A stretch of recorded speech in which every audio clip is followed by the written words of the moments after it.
मेरे को ना यूनिफॉर्म से बहुत प्यार था। मतलब बड़ी एक्साइटमेंट होती थी यूनिफॉर्म को देख के, फिर मूवीज़ वगैरह देख के एक्साइटमेंट थी। पहले तो आर्मी में बहुत इंटरेस्ट था, फिर मुझे याद है एक मूवी आई थी, अगर आपको याद होगा 80s में आई थी, विजेता के नाम से। जी। जैसे 3 स्ट्रीम्स होती हैं फोर्स में, हेलीकॉप्टर्स, फाइटर्स और ट्रांसपोर्ट्स।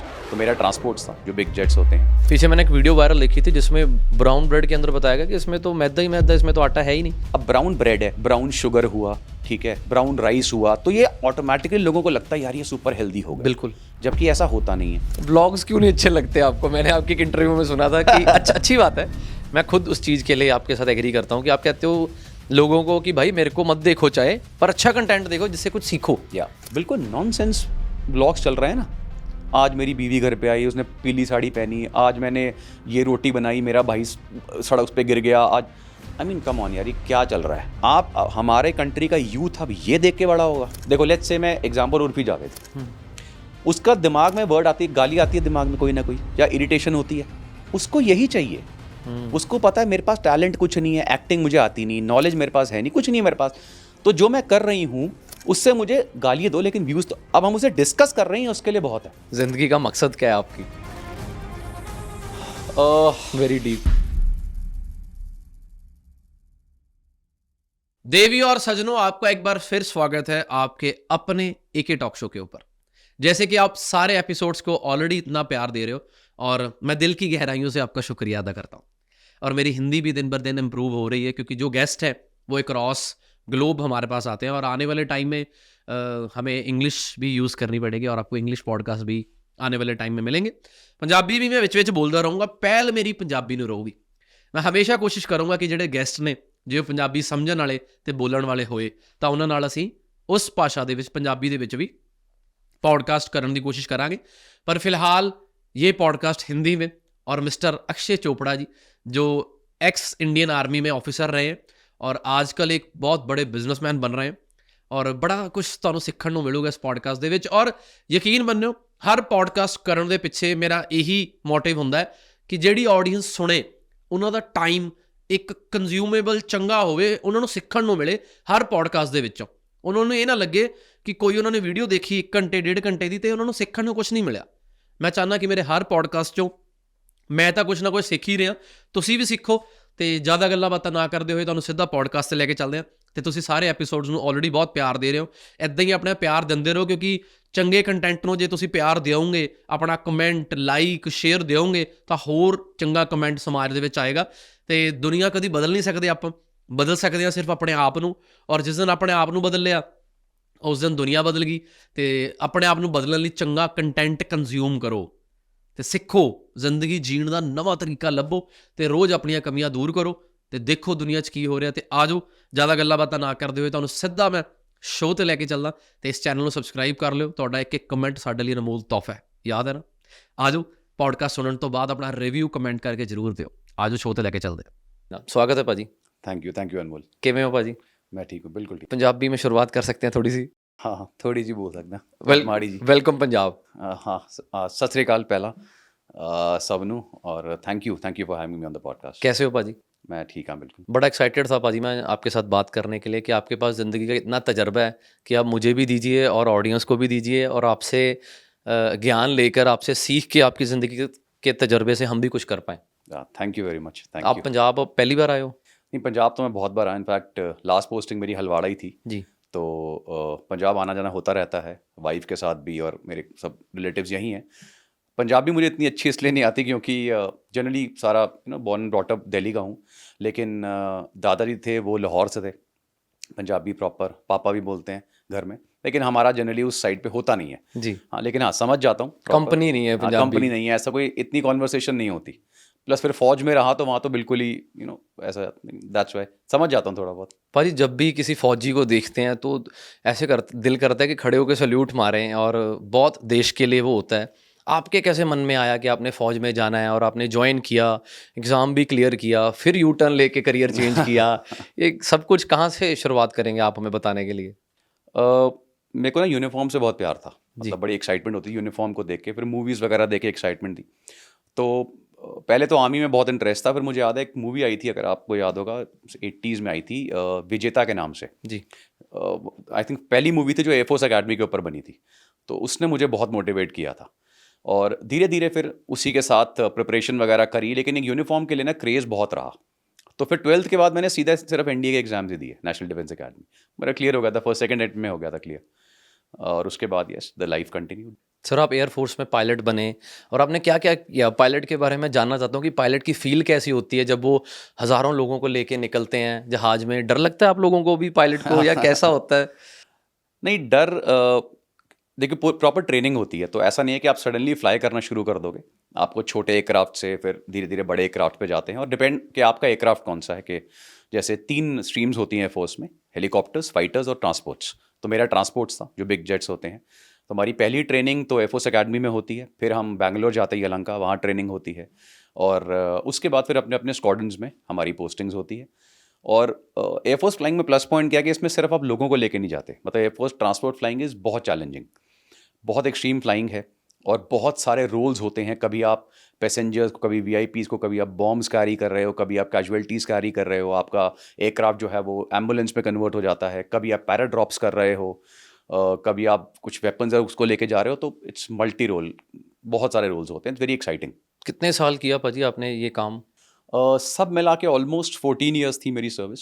उसके बाद फिर बीच में ही मेरा जो पैशन था फिटनेस का शुरू से ही, तो उसमें मैं स्पोर्ट्स में आ गया। मैं एयरफोर्स टीम का कैप्टन रहा बॉडी बिल्डिंग का, काफ़ी सारे चैम्पियनशिप्स जीती और फिर एक टाइम आया जब ऑप्शन मिली, तो फिर मैं बाहर आ गया एयरफोर्स। मेरी जब टीम और मैं आपके ऊपर रिसर्च कर रहे थे ना कि सर ने आना है, तो मेरी टीम पहली बार किसी गेस्ट के लिए उसने रिक्वेस्ट की है कि सर को बोलना आप हंसते क्यों नहीं हो। नहीं नहीं, ऐसा नहीं है। मतलब हंसता हूँ, लेकिन पता नहीं यार, ऐसी पर्सनालिटी ऐसे आप देख रहे हो, मतलब शायद मेरे वीडियोस में मैं ऐसा नहीं करता, लेकिन जनरली तो यार ऐसे ही रहता हूँ मैं। सर आप एक एथिकल इंसान हो, और मेरे को लगता है कि जो एथिक्स हैं वो हर इंसान के अंदर होने चाहिए। आपके जो एथिक्स हैं वो आर्मी से आपको पास मिले हैं? कि जो हमने सुना है कि जो आर्मी वाला इंसान होता है ना, वो बड़ा अपने असूलों को पक्का होता है, वो जल्दी डोलता नहीं है किसी के ऊपर। जैसे कहते हैं ना पंजाबी में कि छोटा मोटा चोगा पाओ डुल जाते हैं, पर आर्मी ऑफिसर जो होता है वो बड़ा कड़क सा होता है, उसके आगे चाहे जो मर्जी तुम लालच दे दो वो नहीं हिलता।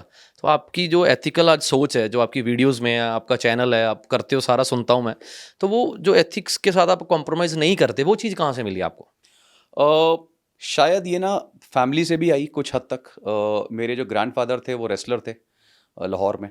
मेरी mother national award winning athlete हैं, 82 84 उस टाइम पे। और उसी से फिर मैं स्पोर्ट्स में आया, तो एक स्पोर्ट्स जो बैकग्राउंड रहा वो भी काफ़ी डिसिप्लिन्ड होता है। उसके बाद जब फिर डिफेंस में आया, तो फिर एक माइंडसेट आपका बहुत चेंज हो जाता है। अंदर जो ट्रेनिंग होती है, सबसे पहली ही चीज़ यही होती है कि आपको ट्रेन इस चीज़ पे करा जाता है कि आपने एथिक्स से कॉम्प्रोमाइज़ नहीं करना। जिसे कहते हैं ना, you are a man, you are an officer. तो आपकी सारी चीज़ें ही आपकी इंटेग्रिटी और एथिक्स के ऊपर बेस्ड हैं। और सोसाइटी में इसलिए जो ऑफिसर्स होते हैं फौज की, उनकी बहुत रिस्पेक्ट होती है, इसलिए होती है क्योंकि वो अपने एथिक्स से कॉम्प्रोमाइज़ नहीं करेंगे कि थोड़ा प्रॉफिट मिला और कहीं पर निकल लिया, ऐसा नहीं होता।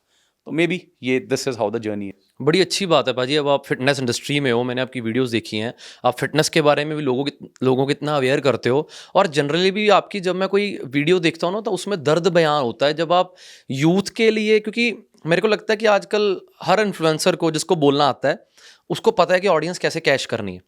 आपको भी पता है व्यूज़ कैसे लेने हैं, मेरे को भी पता है व्यूज़ कैसे लेने हैं, पर फिर भी हम जैसे इंसान वो हद तक नहीं गिरते जिस हद तक लोग गिर जाते हैं।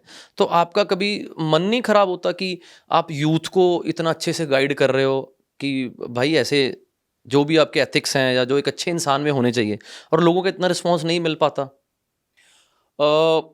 नहीं, मतलब कई लोग पूछते हैं कि क्या आपका मन नहीं करा कभी, क्योंकि मेरे पास ऐसे बहुत ऑफर्स भी आती है, कंपनीज़ की आती हैं कि ये कर लो, इतना पैसा मिल जाएगा, ये कर लो। नहीं यार, मतलब शायद वो इंटीग्रिटी काफ़ी स्ट्रांग है, बेस मेरा इतना स्ट्रांग है कि नहीं, मेरा ऐसा कभी दिमाग में नहीं आया। इनफैक्ट उल्टा ही होता है हमेशा कि जो भी इंसान मिसगाइड कर रहा होता है, पहले तो मैं एक्सपोज भी करता था, लेकिन अब मैंने वो भी छोड़ दिया, क्योंकि कितनों को एक्सपोज करूँ। तो अब मेरा एम रहता है कि यार जो रियलिटी है वही मैं आपको बताऊँ। अब जब मैं बिजनेस में आया हूँ, तो वहाँ पर भी एक लाइन यूज़ होती है कि बिजनेस में आटे में नमक होता है, और वो मैंने भी देखा। आप उसमें कुछ नहीं कर सकते, लेकिन नमक में आटा मिलाने वाली हालत नहीं होनी चाहिए। ठीक है, तो मेरा कोशिश यही रहती है कि जितनी भी चीज़ें रहें वो बिल्कुल ट्रांसपेरेंट रहें। जैसे मेरे प्रोडक्ट्स वगैरह हैं, तो अभी कुछ टाइम पहले ही एक इंसान ने मेरे से पूछा था कि भाई आप किस बेसिस पे बनाते हैं प्रोडक्ट। मैंने कहा देखो, रिसर्च और इंग्रेडिएंट्स अलग होता है, लेकिन मेरा पहला बेस है कि क्या मैं ये प्रोडक्ट अपनी फैमिली को दे सकता हूँ। अगर आंसर हाँ है, तभी मैं इसको किसी और को रिकमेंड करूँगा। तो उसी बेसिस पे मेरी सारी चीज़ें चलती है, क्योंकि मेरा देखो, किसी का बुरा भी करूँगा ना अगर, तो मेरे सामने मेरे बच्चे, मेरी फैमिली आ जाती है और मैं फिर उनके बारे में सोचता हूँ, क्योंकि वही कर्मों वाली बात है यार, जो करोगे आज नहीं तो कल आपके ऊपर नहीं, आपकी फैमिली में किसी के ऊपर तो वापस आएगा। तो भाजी आजकल जितने इन्फ्लुएंसर्स हैं, जिसके मिलियन फॉलोअर्स हैं या जिसके 5 लाख भी हैं, वो भी लोगों को ज्ञान बांटता फिरता है कि ये ऐसे कर लो, ये प्रोडक्ट ले लो, ये प्रोडक्ट ले लो। आपको नहीं लगता है कहीं ना कहीं आप कॉम्प्रोमाइज़ करके फाइनेंशियली भी लॉस कर रहे हो? कहीं आप दूसरी जगह कितना पैसा कमा सकते हो? एक्चुअली उल्टा है बता अनमोल, इसमें क्या होता है, देखो बिजनेस दो तरह से होता है। एक तो है कि आपने शॉर्ट टर्म के गेन्स के लिए करना है, कि करा और थोड़ा पैसा कमा के निकल गए। सेकंड है कि आप एक लॉन्ग टर्म गेम खेल रहे हो, और लॉन्ग टर्म कभी भी अपनी इंटीग्रिटी से कॉम्प्रोमाइज़ करके आप सस्टेन ही नहीं कर सकते। उसमें समय लगता है, और मेरी भी कंपनी जब स्टार्ट हुई, ब्रांड स्टार्ट हुए, में समय लगा, लेकिन बहुत अच्छा ग्रो कर रहा है, स्टडी ग्रो कर रहा है। हमारी जो ऑडियंस है बहुत ही लॉयल ऑडियंस, हमारे जो कस्टमर्स हैं वेरी बहुत लॉयल कस्टमर्स है, और दिल पता कब खुश होता है जब आता है ना कि सर आपके इस प्रोडक्ट से मेरा ये बेनिफिट हुआ, मेरी मदर का ये बेनिफिट हुआ, मेरे फादर का, तब एक ना जैसे ब्लेसिंग होती है ना, वो फील होता है। तो इसीलिए मैं शायद यही सोचता हूँ कि नहीं, ऐसी कोई वो नहीं है कि कॉम्प्रोमाइज़ करके पैसा का नहीं, आप अच्छी सीधे तरीके से भी, समय ज़्यादा लगेगा, टाइम लगेगा थोड़ा सा, लेकिन आप बहुत अच्छा ग्रो कर सकते हो, बहुत अच्छा बिजनेस बना सकते हो। नहीं पाजी, ये बहुत अच्छी बात है आपकी जो ये आप कर रहे हो। ऐसे मैं ये जानना चाहता हूँ कि इस फिटनेस इंडस्ट्री में आप जैसे लोग जब आते हैं तो आप पूरे खिलाफ नहीं हो जाते उन लोगों के जो बिल्कुल बिल्कुल ही उल्टे हैं, जो जिनको बस पैसा दो और जौन सा मर्जी प्रोडक्ट आप प्रमोट करा लो, चाहे 1 महीने पहले उससे बुलवा लो कि ये प्रोडक्ट बेस्ट है, अगले महीने डील कोई और अच्छी मिल गई तो बोल रहा अब ये प्रोडक्ट बेस्ट है, उसके अगले और अच्छी महंगी डील मिल गई तो वो बोल रहा अब ये प्रोडक्ट बेस्ट है। लोगों को भी कहीं ना कहीं ये बात मालूम है कि अगर लक्स सोप की ऐप कोई हीरोइन कर रही है तो वो खुद थोड़ी लक्स यूज़ करती है। एग्जैक्टली। शुरू में लगता था, गुस्सा भी आता था कि यार क्यों कर रहे हो, मतलब चलो एक होता है गलत बोलना, आपको नहीं पता, आपने कोई चीज़ गलत बोल दी, लेकिन किसी का हार्म नहीं हो रहा है, चलो एक मान गए। एक होता है कि यार आप डेलिबरेटली गलत चीज़ प्रमोट कर रहे हो, और हम देखते हैं एक्टर एक्ट्रेसेस में आजकल जो चल रहा है, कोई गुटखा प्रमोट कर रहा है, कोई गैम्बलिंग ऐप्स प्रमोट कर रहा है, ये चीज़ें एवरीबडी नोज ये गलत है। लेकिन अगेन वही चीज़ आती है कि आप कितना झुक सकते हो, आपकी इंटीग्रिटी और आपके एथिक्स कितने स्ट्रांग हैं। मुझे बहुत सारी ऐसी ऑफर्स आई हैं, जैसे बाकी लोगों को आती है कंपनीज़ की, कि अब हमारा प्रमोट कर दो, हम आपको इतना पैसा देंगे। तो मेरे जो बेसिक क्वेश्चंस होते हैं 2-3, उनका आंसर ही नहीं आता कभी। उनके वो क्या होते हैं? यार क्वेश्चन ही होते हैं जैसे इंग्रेडिएंट्स, टेस्टिंग सर्टिफिकेशंस, कहाँ से आप क्वालिटी असेसमेंट्स करा रहे हो, किस बेस पे आपने, मतलब जो भी बेसिक क्वेश्चंस होते हैं जिससे पता लग जाए प्रोडक्ट कहाँ से बना है, कैसे बना है। जी। अब आंसर निकालते ही नहीं वो।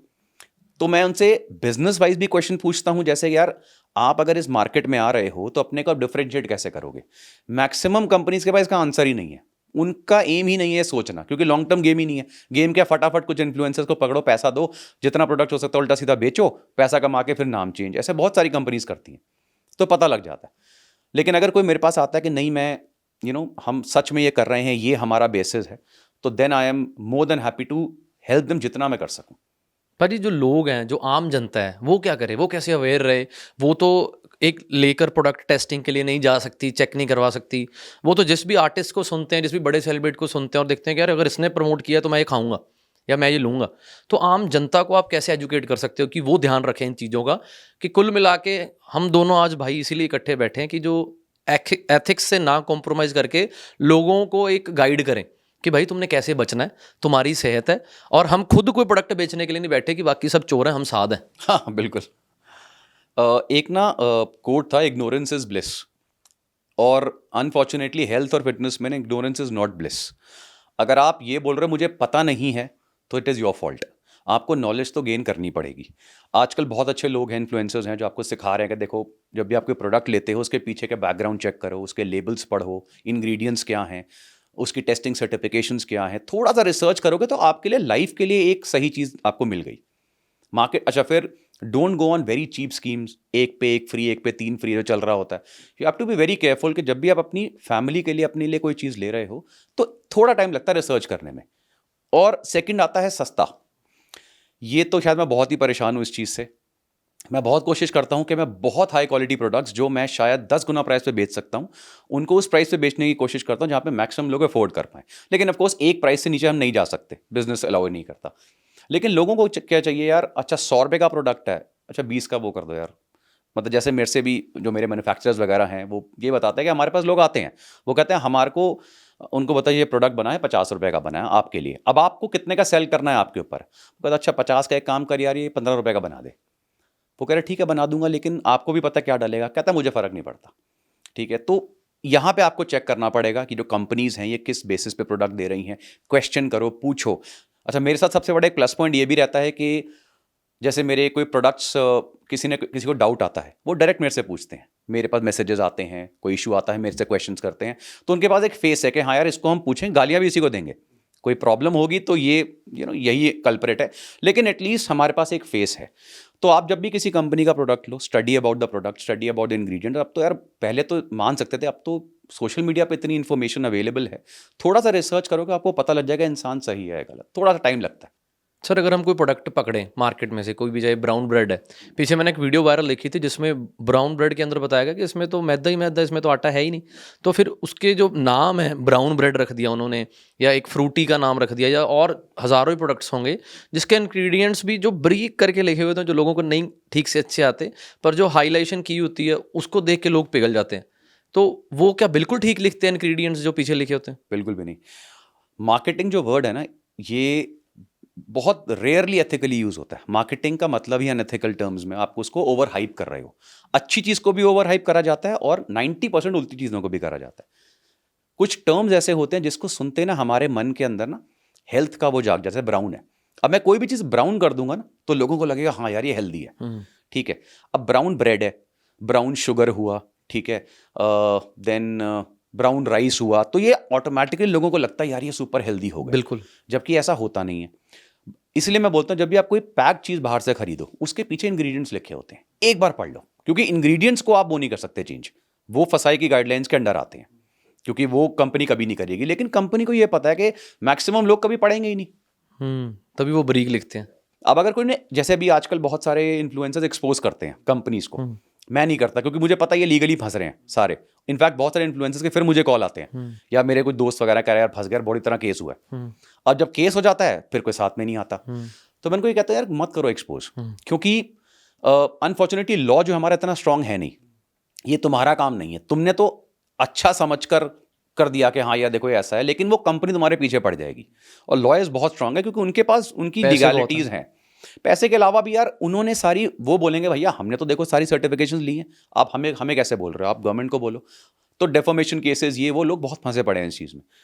तो मैं ऑडियंस को यही बोलता हूँ, मेरा काम होता है इन्फॉर्मेशन देना, नॉलेज देना एक सब्जेक्ट के ऊपर, टॉपिक के ऊपर, इंग्रेडिएंट के ऊपर। उसके मैं ये नहीं बोलता अगर जैसे फॉर एग्जांपल मैंने कॉफ़ी के ऊपर वीडियो बनाया, तो अभी मेरा रिसेंट वीडियो आता है कॉफ़ी पे, मैंने बताया भाई कॉफ़ी के रिसर्च वाइज क्या बेनिफिट्स हैं, और फिर स्टडीज़ कोट करी, ये स्टडीज़ हैं, ये रिसर्च है। अब मैं ये नहीं, अब नीचे बोल रहा सर कौन सी कॉफ़ी लें, ये मैं नहीं बोलूँगा।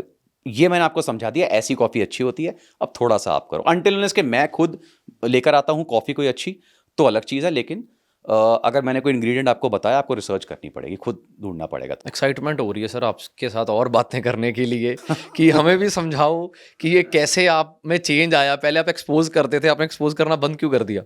नहीं, मैं एक्सपोज कभी कंपनीज को उस टाइम भी नहीं करता था, मतलब बहुत रेयर ही था। मैं कुछ लोगों को पकड़ता था सोशल मीडिया पे जो बिल्कुल ही उन्होंने। रोस्टर थे सर आप? नहीं, जैसे वो रोस्टिंग वाला कंसेप्ट Okay. मुझे नहीं आता। मतलब मैंने सुना है वो बड़े यार, वो रोस्टिंग जो है ना वो एक आर्ट है। मतलब एक दो लोगों को मैंने देखा है, बड़ा मजा आता है सुन के, इट्स क्वाइट वो, बट मेरे से नहीं होता वो रोस्टिंग। मैं थोड़ा गुस्से में आ जाता हूँ रोस्टिंग करते हुए। और वो रोस्टर्स जो होते हैं ना बहुत स्मार्ट होते हैं यार, मतलब दे डोंट रोस्ट, वो गुस्से में नहीं आते, वो मजाक उड़ाते रहते हैं, बट बहुत अच्छा करते हैं रोज जो भी करते हैं। और अच्छे जो रोस्ट। जिसको वो रोस्ट कर रहे होते उससे बड़े प्यार से बात कर रहे होते फोन पे। और पाजी क्या हाल है? हाँ यार, मैं तो नहीं, मैं रोस्टिंग नहीं करता। हाँ, लेकिन कुछ ऐसे लोग थे जिसका मुझे पता है ये गलत इन्फॉर्मेशन दे रहे हैं, ये हार्म कर रहा है बंदा। ये तो पहले मैंने सोचा इनको, शुरू में जब मुझे सोशल मीडिया का पता नहीं था बिल्कुल भी, और फौज से बाहर आया था। In fact you will be surprise Anmol के 2017-18 तो मुझे इंस्टाग्राम का भी नहीं पता था क्या चीज़ होती है।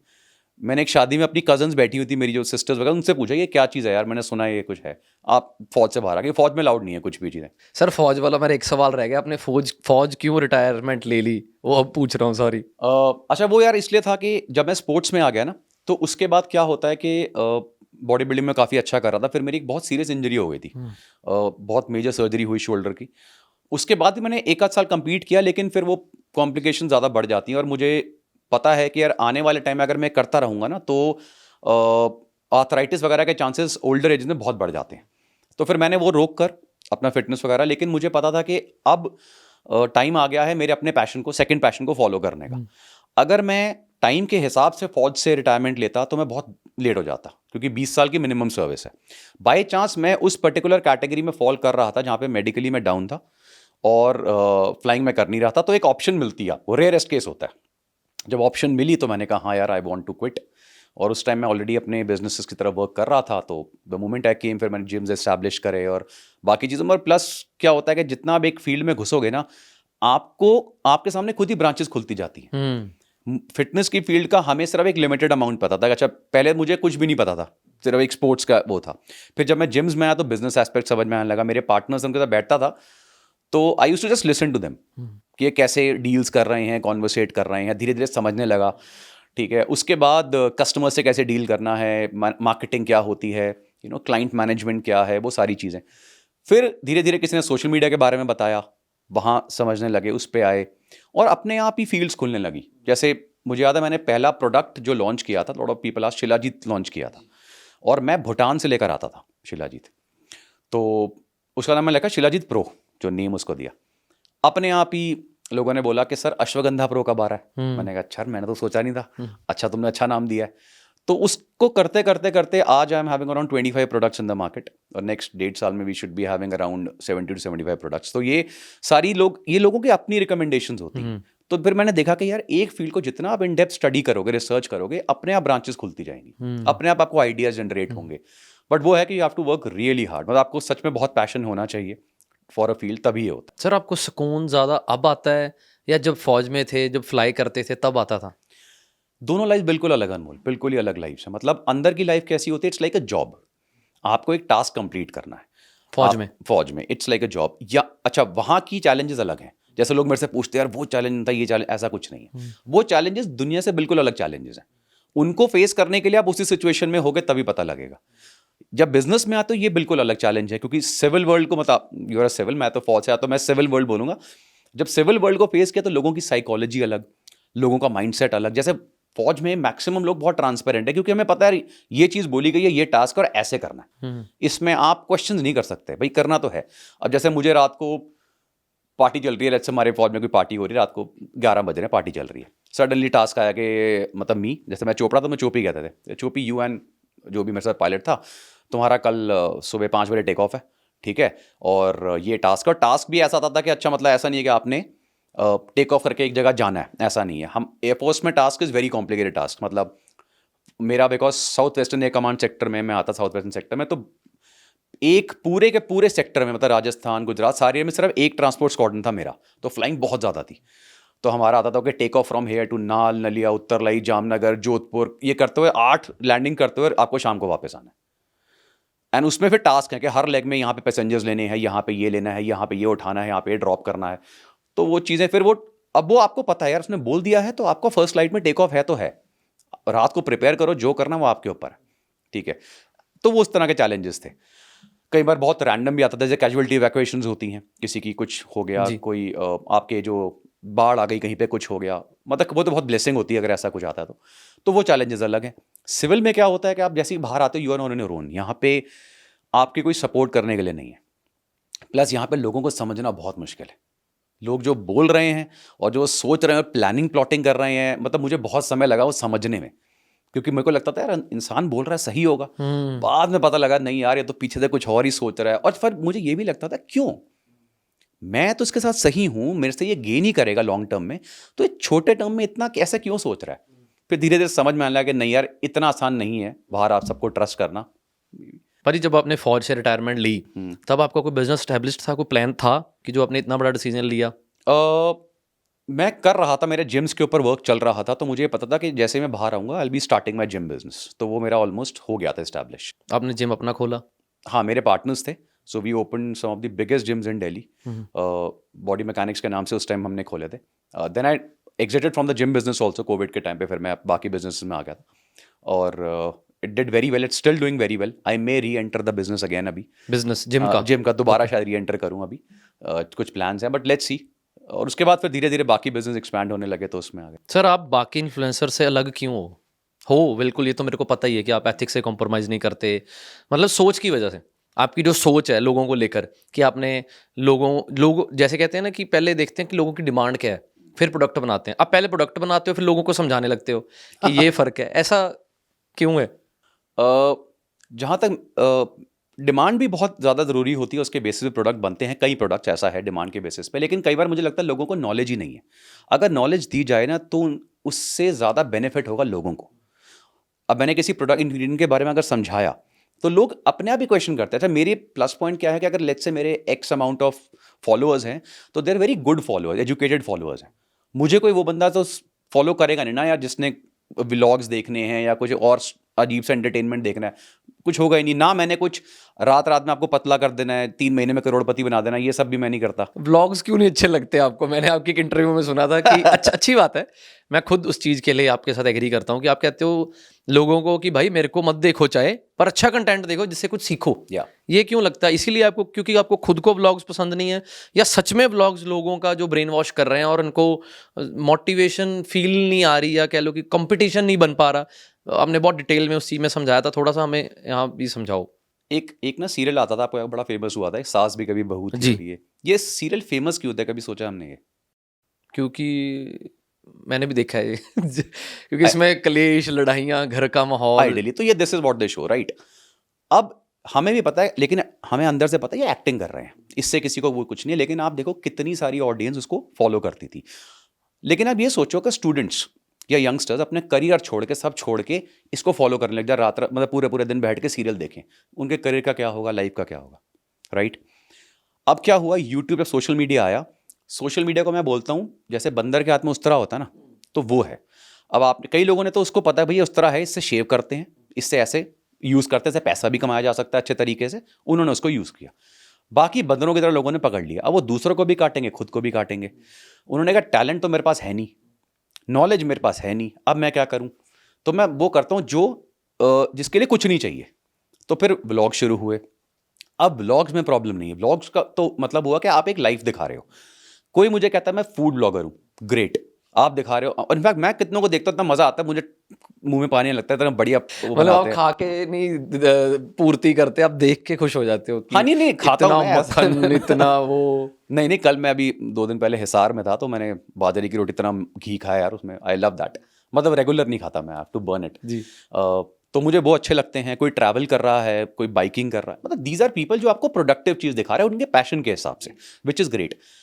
मुझे इरिटेशन होती है, या और मैं यंगस्टर्स को भी बोलता हूँ, ये जो बिल्कुल नॉनसेंस ब्लॉग्स चल रहे हैं ना, आज मेरी बीवी घर पे आई, उसने पीली साड़ी पहनी, आज मैंने ये रोटी बनाई, मेरा भाई सड़क पे गिर गया, आज आई मीन कम ऑन यार, ये क्या चल रहा है? आप हमारे कंट्री का यूथ अब ये देख के बड़ा होगा। और उनको व्यूज़ बहुत मिलते हैं सर। लोग कहते हैं कि पैसा मिल रहा है यार, अगर मेरे को घरवाली की साड़ी दिखा के या किचन दिखा के इतना पैसा मिल रहा है, तो मेरे को क्या ज़रूरत है इतनी मेहनत करने की, कि मैं कंटेंट सोचूं, मेहनत करूं, नॉलेज गेन करूं, फिर कुछ करूं। ये तो ऑब्वियस ही बात है ना। देखो अनमोल, क्योंकि नॉलेज गेन करने वाले, अपने करियर में सीरियस होने वाले, बिजनेस करने वाले, ये लोग बहुत लिमिटेड ही हैं। ये शुरू से लिमिटेड थे। लेकिन पहले हम उन 80-90% लोगों से हमें फर्क नहीं पड़ता था। लेकिन अब क्या, वो सारे सोशल मीडिया पे आ गए, तो आपको खुद दिख रहा है यार। अब अगर कोई लड़की, मतलब मैं कभी भी ऐसा बोलता नहीं है, अगर कोई लड़की बिल्कुल अजीब से कपड़े पहन के सड़क पे घूम रही है, मुझे बताओ क्या उसे कोई देखेगा नहीं? इनफैक्ट आप, आई टेल यू इंसिडेंट। मेरे जिम में there used to be a girl who used to come, और वो इतने वियर्ड कपड़े पहनती थी, लड़के तो क्या बोलेंगे उसको, उनको अजीब लगता था। लड़कियों ने कंप्लेंट करी हमें कम से कम 10 कि सर हम जिम छोड़ देंगे अगर इस लड़की को आपने जिम से नहीं निकाला। कह रहे वी गेट अनकंफर्टेबल इसको देख के। अब सोशल मीडिया पे उन्हें कौन बोलेगा, गालियां देंगे वो, कमेंट्स ऑफ। नहीं, कमेंट्स ऑफ भी मत करो, वो चाहते ही व्यूज हैं, वो चाहते ही यही है कि मुझे गालियां दो। देखो लेट्स से मैं एग्जांपल, उर्फी जावेद, उसका दिमाग में वर्ड आती है, गाली आती है दिमाग में कोई ना कोई, या इरिटेशन होती है, उसको यही चाहिए। उसको पता है मेरे पास टैलेंट कुछ नहीं है, एक्टिंग मुझे आती नहीं, नॉलेज मेरे पास है नहीं, कुछ नहीं है मेरे पास, तो जो मैं कर रही हूं उससे मुझे गाली दो, लेकिन व्यूज तो अब हम उसे डिस्कस कर रहे हैं, उसके लिए बहुत है, उसको यही चाहिए। तो this is what is happening with vlogs. मैंने कितने अच्छे अच्छे लोगों को देखा, अच्छा खासा कंटेंट बनाते बनाते पता नहीं क्या यार, कैन यू लिव, आप अपनी फैमिली को ऐसा दिखा सकते हो? मतलब सब हमारे बड़े सबसे अच्छी एडवाइस उन्होंने देते हैं ना, अपनी फैमिली को छुपा के रखो, बिल्कुल, इन्हें एक्सपोज नहीं करना होता। बिल्कुल, अपने बच्चों से पैसा नहीं कमाया जाता। हाँ, अगर तुम अपने बच्चों को लेकर कुछ नॉलेजेबल चीज बना रहे हो, जो बाकी बच्चों को हेल्प कर रही है, बहुत बढ़िया। लेकिन अगर तुम आज मेरे बच्चे को कॉन्स्टिपेशन हो गई, आज उसको इंजेक्शन लग रहा है, कम ऑन यार, आई मीन सीरियसली, मतलब मुझे याद है 80s 90s में हमारी कंट्री डेवलप हो रही थी, हमारे किसी भी फील्ड में आइडल्स जो होते थे ना, अगर इंडियंस होते जैसे स्वामी विवेकानंद हुए, ठीक है, या मैं सिख हिस्ट्री बहुत पढ़ता था जी। तो महाराजा रणजीत सिंह के बारे में, क्योंकि मुझे बाद में पता लगा था मेरे इंसेस्टर महाराजा रणजीत सिंह के ही कोर्ट से थे, मुझे पता लगा था बाद में।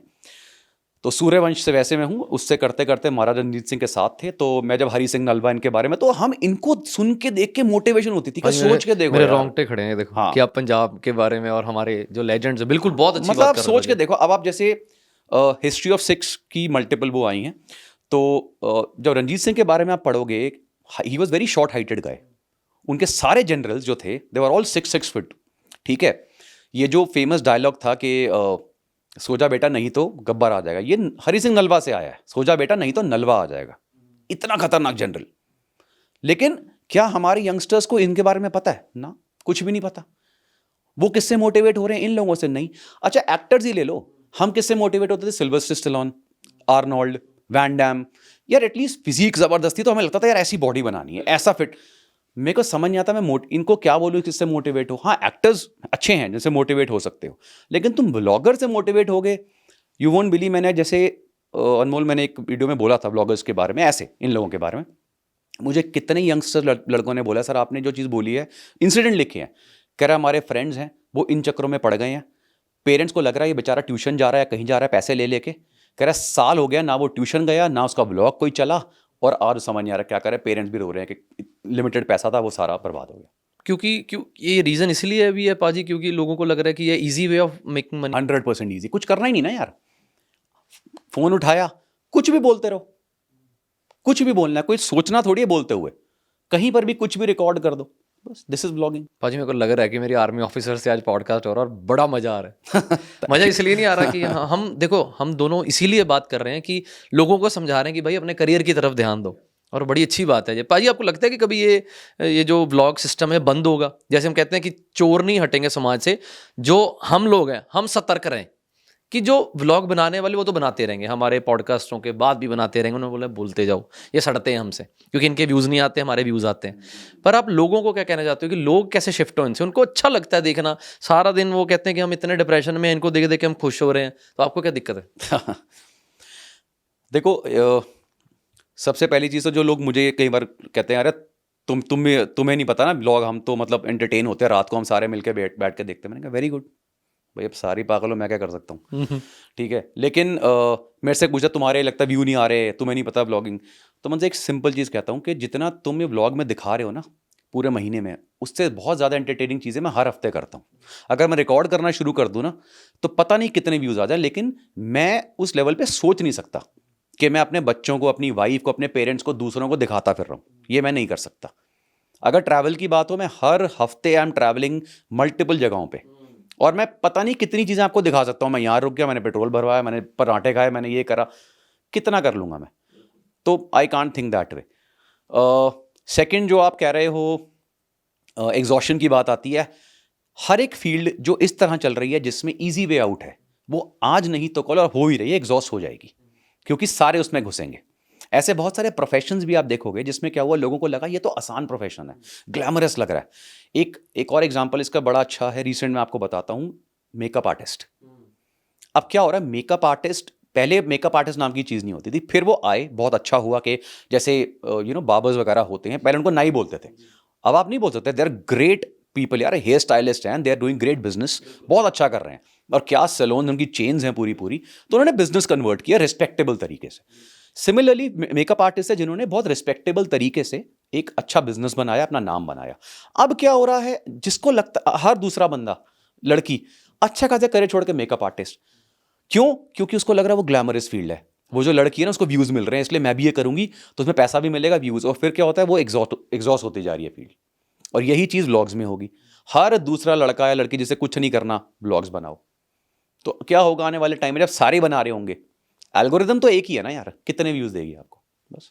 तो अभी भी यही हो रहा है, algorithm is very smart, YouTube की या इंस्टा की, वो उन्हीं को व्यूज देंगे, एक दो उन्होंने समझ लो 100 में से 2 पकड़े हुए हैं जिनको व्यूज दे रहे हैं, उनको देख देख कर 98 ने ऑन ज्वाइन कर लिया, कि भाई हम भी बनाएंगे, हमारे भी व्यूज़ आएंगे।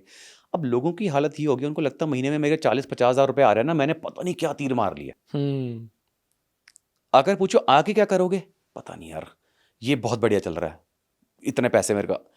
यूट्यूब की एल्गोरिदम धीरे धीरे डाउन हो रही है, they are not paying as much as used used to, राइट। और ये लोगों को अच्छा, मैं एक क्वेश्चन पूछा, मैंने कहा चल चल ठीक है, कल को यूट्यूब कहता है सॉरी मैं पे नहीं कर पाऊंगा, आप क्या करोगे?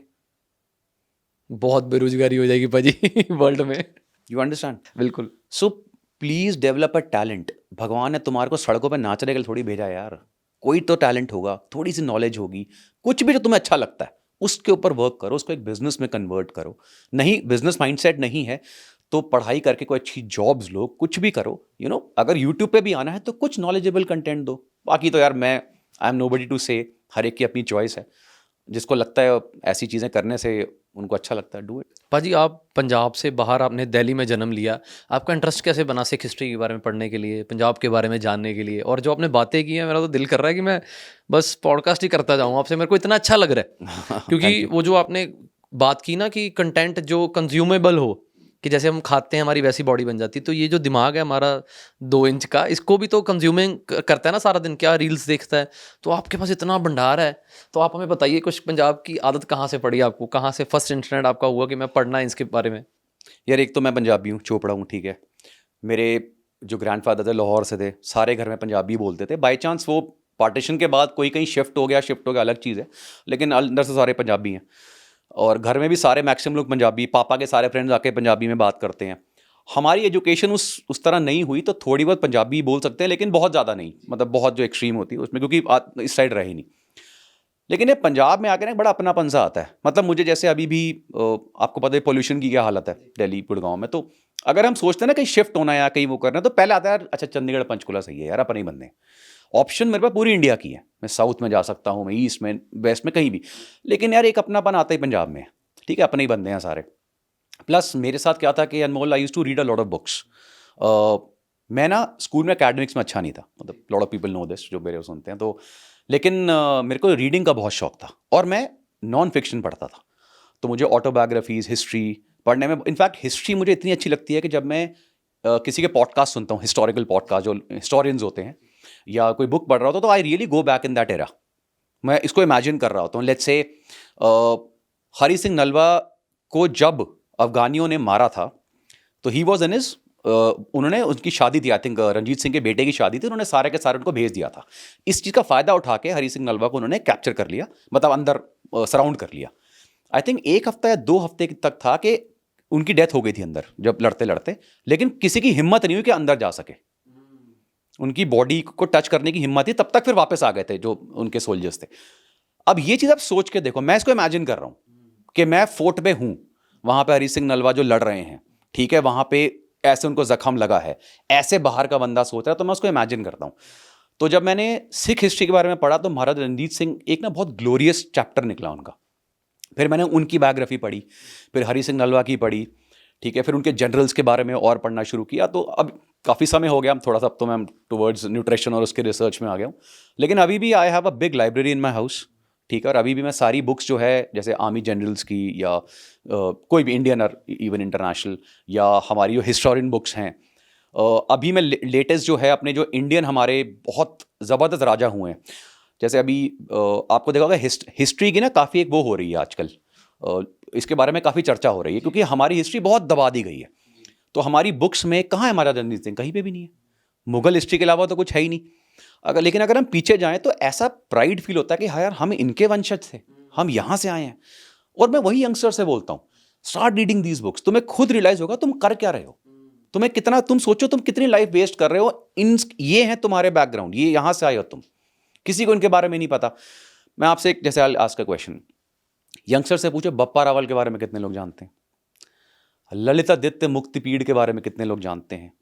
अहोम डायनेस्टी के बारे में, चोलास के बारे में कितने लोग जानते हैं? बहुत कम, क्योंकि इनकी हिस्ट्री को पूरा छुपा दिया गया है, ठीक है। मैं कहता हूं यार, रंजीत सिंह जी की कोई हिस्ट्री पढ़ लेना, मतलब अगले दिन ऐसे ऐसे सीना चौड़ा करके चलेगा वो, इतनी प्राइड देती है उनकी बुक्स, उनकी हिस्ट्री। पता नहीं, लेकिन खैर वो नहीं पढ़ता, तो maybe that is the reason के थोड़ा मेरे में पंजाबी वो और ज़्यादा आ जाता है अभी। In fact I want to go further deep study more, लेकिन टाइमिंग नहीं मैच करता आजकल। भाजी आप पंजाब चक्कर लगाते रहा करो और हमारे शो पे आते रहा करो कि इतना कुछ है आपके पास कि हम अगर 50 पॉडकास्ट भी कर लें मेरे को लगता है कोई ना कोई टॉपिक रह जाएगा। हम न्यूट्रिशन पे आते हैं कि आम लोग न्यूट्रिशन की आप मतलब ज़्यादा अगर हम गहराई में ना जाएं, आम लोगों को आप न्यूट्रिशन के बारे में कैसे समझा सकते हो कि डे टू लाइफ में जो वो प्रोडक्ट यूज़ करते हैं वो किन चीज़ों का ध्यान रखें? पहली चीज़ तो खाने की बात आती है, ठीक है। अब ये चीज़ बिल्कुल सही है जो लोग कहते हैं कि इंडियन डाइट्स जो है ना वो प्रोटीन में डेफिशिएंट है, लेकिन मैं इसको थोड़ा गलत तरीके से मतलब उनको समझाता हूँ कि ऐसा नहीं है। ऐसा नहीं है कि इंडियन डाइट्स प्रोटीन में डेफिशिएंट है, हमें उस चीज़ की नॉलेज नहीं है कि प्रोटीन को इंडियन डाइट में ठीक तरह लेना कैसे है। अब मैं यही समझाता हूँ कि जब भी आप कोई मील डिज़ाइन करें तो उसमें एक न्यूट्रिशन का रेशियो होता है कि भाई इतना आपने फैट, मक्खन खाना है, घी खाना है, बहुत अच्छा है आपके लिए, लेकिन इतना इतना मक्खन खाओगे। अब लोग क्या करते हैं, हमारे दादाजी दिखाया करते थे, यार वो खेतों में काम कर रहे थे, तुम पूरे दिन बैठ के टीवी देखते रहते हो, वो बर्न करे तो तुम कर सकते हो, कॉमन सेंस नहीं कर सकते तो मैं ये नहीं कह रहा मत खाओ, क्वांटिटी कम कर दो। रोटियां खा रहे हो तो अब लेट्स से साग लिया, साथ में रोटी लिए, इतना सा साग और इतनी रोटियां खाओगे तो फिर बैलेंस हुई। So you have to keep a balance of everything, ठीक है। उसमें एक पार्ट आपका, जैसा लेट्स से आप वेजिटेरियन हो, ठीक है, तो एक पार्ट आपका जो है वो दाल, राजमा, छोले, दही हो गई, ठीक है, साग वगैरह जो भी सब्जियां हो गई, ये सारी आपका होना चाहिए। एक पार्ट आपका सैलेड होना चाहिए और एक पार्ट में आपके रोटी या चावल जो भी आपने लेना है वो होना चाहिए। उसके ऊपर आप थोड़ा सा अपना घी वगैरह डालना चाहते हो, अचार, perfect, this is a perfect meal, right. ये हो गया मील को डिज़ाइन कैसे करना, सिंपल। सेकेंड आता है कि कितना खाना है। अब इसकी डेफिनेशन कई लोग कैलोरी कैलकुलेट करते हैं, मैक्सिमम लोगों को नहीं आता। अगर कर सकते हो वेरी गुड, नहीं कर सकते तो एक बड़ा सिंपल फॉर्मूला था, आई थिंक इंडिया में उसका कोई नाम नहीं दिया गया है, जापान में उसका नाम दिया गया था, हारा हचीबू। इसका सिंपल फंडा होता है ईट टिल 80% फुल, वो 20% जो है ना वो आपकी जगह रहनी चाहिए। अगर आप ये सिंपल फॉर्मूला फॉलो कर रहे हो तो आप कभी ओवर ईट नहीं करोगे, you will remain with in your limit ना, ठीक है। नेक्स्ट आता है सप्लीमेंट्स और प्रोडक्ट्स। अब मैं लोगों से यही कहता हूँ कि देखो यार, किसी चीज़ के को बुरा बोलने से पहले उसके बारे में स्टडी करो, समझो। आजकल 100% डॉक्टर, शायद मैं 90%, 100% डॉक्टर आपको सप्लीमेंट्स ही दे रहे हैं। आपको लगता है आप गोलियां खा रहे हो। मेरे पास कितने सारे जो मेरे रिलेटिव्स वगैरह आते हैं, यार अक्षय डॉक्टर ने दिया, ये देखियो कुछ तेरी तरफ से कुछ ऐड करना है। मैंने कहा मैं डॉक्टर नहीं हूँ आपकी, फिर मैं बताता ये 5 चीज़ें हैं, 2 दवाई हैं, ये तो आपका बी कॉम्प्लेक्स है, ये मल्टीविटामिन है, अच्छा ये आपको एक और। मैंने कहा अल्टीमेटली जो मैं आपको इस टाइम से कह रहा था कि बेसिक न्यूट्रिशन ले लो, आप नहीं खा रहे हो, राइट, तो प्लीज़ सप्लीमेंट ऐड कर लो। तो मैं आजकल लोगों से यही बोलता हूँ, प्लीज़ सप्लीमेंट्स को लाइफ का एक पार्ट बना लो। उसके रीजंस हैं, एक तो हमारा सॉइल बहुत डेफिशिएंट हो चुका है न्यूट्रिशन में, तो जो खाना ऑर्गेनिक भी आ रहा है ना वो बहुत रिच नहीं है। सेकंड, क्वेश्चन ये नहीं है कि आप खा सकते हो या नहीं, क्वेश्चन है क्या आप खाओगे। आपका लाइफस्टाइल ऐसा है कि आप इतनी तरह की चीज़ें इजीली मैनेज कर पाओ, अफोर्ड कर सकते हो, एफोर्ड भी हो जाएंगी। अब WHO की रिकमेंडेशंस हैं कि रेगुलरली आपको 4 से 5 serving of different colour fruits and vegetables खानी है। कितने लोग खाते हैं? 2 भी कितने खाते हैं? तो फिर क्या होगा, धीरे धीरे धीरे डेफिशिएंसीज बढ़ती जाएंगी और एक टाइम के बाद आपको क्रॉनिक प्रॉब्लम होगी और समझ नहीं आएगा ये हुआ कहाँ से। अब इसमें इसलिए सप्लीमेंट आते हैं। सप्लीमेंट इज लाइक कि आपको लग रहा है यार ये चीज़ें मेरे में डेफिशिएंट हैं, तो एक छोटा सा सप्लीमेंट या 2 सप्लीमेंट मैं अपनी लाइफ में ऐड कर लेता हूँ। ये होते हैं जो डेफिशिएंसी बेस्ड हैं। फिर आते हैं आपकी लाइफस्टाइल से फाइट करने वाले सप्लीमेंट्स होते हैं, जैसे आपने सुना होगा हार्ट के लिए अर्जुन वगैरह बहुत अच्छा है, आर्जिनिन बहुत अच्छा है, ठीक है। किसी को सेक्सुअल प्रॉब्लम है उसके लिए अलग हर्ब्स आते हैं, तो वो फिर स्पेसिफिक प्रॉब्लम, किसी को स्लीप इशू है उसके लिए कुछ हर्ब्स आते हैं। तो ये लाइफस्टाइल डिपेंडिंग ऑन इंडिविजुअल फिर उनको रिकमेंड करे जाते हैं। अगर आप इनको लाइफ का पार्ट बना लेते हो, आपकी टेंशन खत्म हो जाएंगी और आप अपने एक्चुअल काम पे फोकस कर पाओगे, प्रोडक्टिव रहोगे। बस ये दिस इज हाउ इट। भाजी जो सप्लीमेंट्स हैं, आपने बताया कि सप्लीमेंट्स बहुत ज़रूरी हैं आज के ज़माने में। लोग सप्लीमेंट्स के ऊपर क्या क्या इंग्रेडिएंट्स पढ़ें, किस किस क्वांटिटी में वो पढ़ें कि उनको लगे कि हाँ भाई ये प्रोडक्ट अच्छा है, उसके लिए भी आप कुछ बता सकते हो? हाँ, अभी क्या हुआ कि मेरे कुछ जैसे फॉलोअर्स हैं वो क्या करते हैं, वो मैं जो लॉन्च करता हूँ खरीद लेते हैं और मैं फिर उनको वापस करवाता हूँ कि पैसे वापस लो। अब एक लड़के का मेरे पास मैसेज आया, सर आपने देखो आपके 10 खरीद लिए। मैं तेरा दिमाग ख़राब है, मैंने तेरे को, तूने मुझे प्रॉब्लम बताई है, मैंने तेरे को 3 टोटल चीज़ें बताई थी, तूने 10 की तक क्यों? मैंने कहा उसने आयरन खरीद लिया, स्लीप खरीद। मैंने किस लिए खरीद लिया? तेरे को स्लीप की प्रॉब्लम है, तेरे को आयरन डेफिशिएंसी है, ये चीज़ें टॉक्सिक होंगी आगे जाके, क्यों?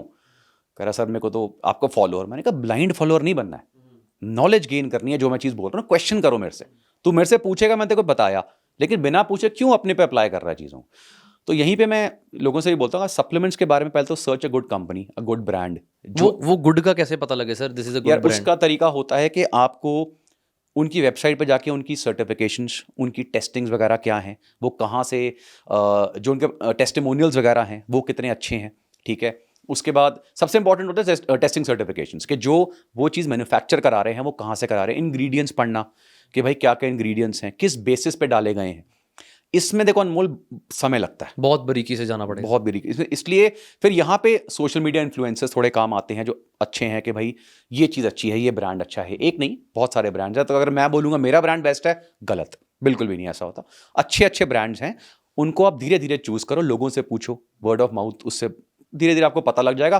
फिर एक ट्राई करो, अगर लगता है इफेक्टिव है, then you got a product for life, ठीक है। इसका मतलब उसके बाकी प्रोडक्ट्स भी आप ट्राई कर सकते हो अगर आपको ज़रूरत है।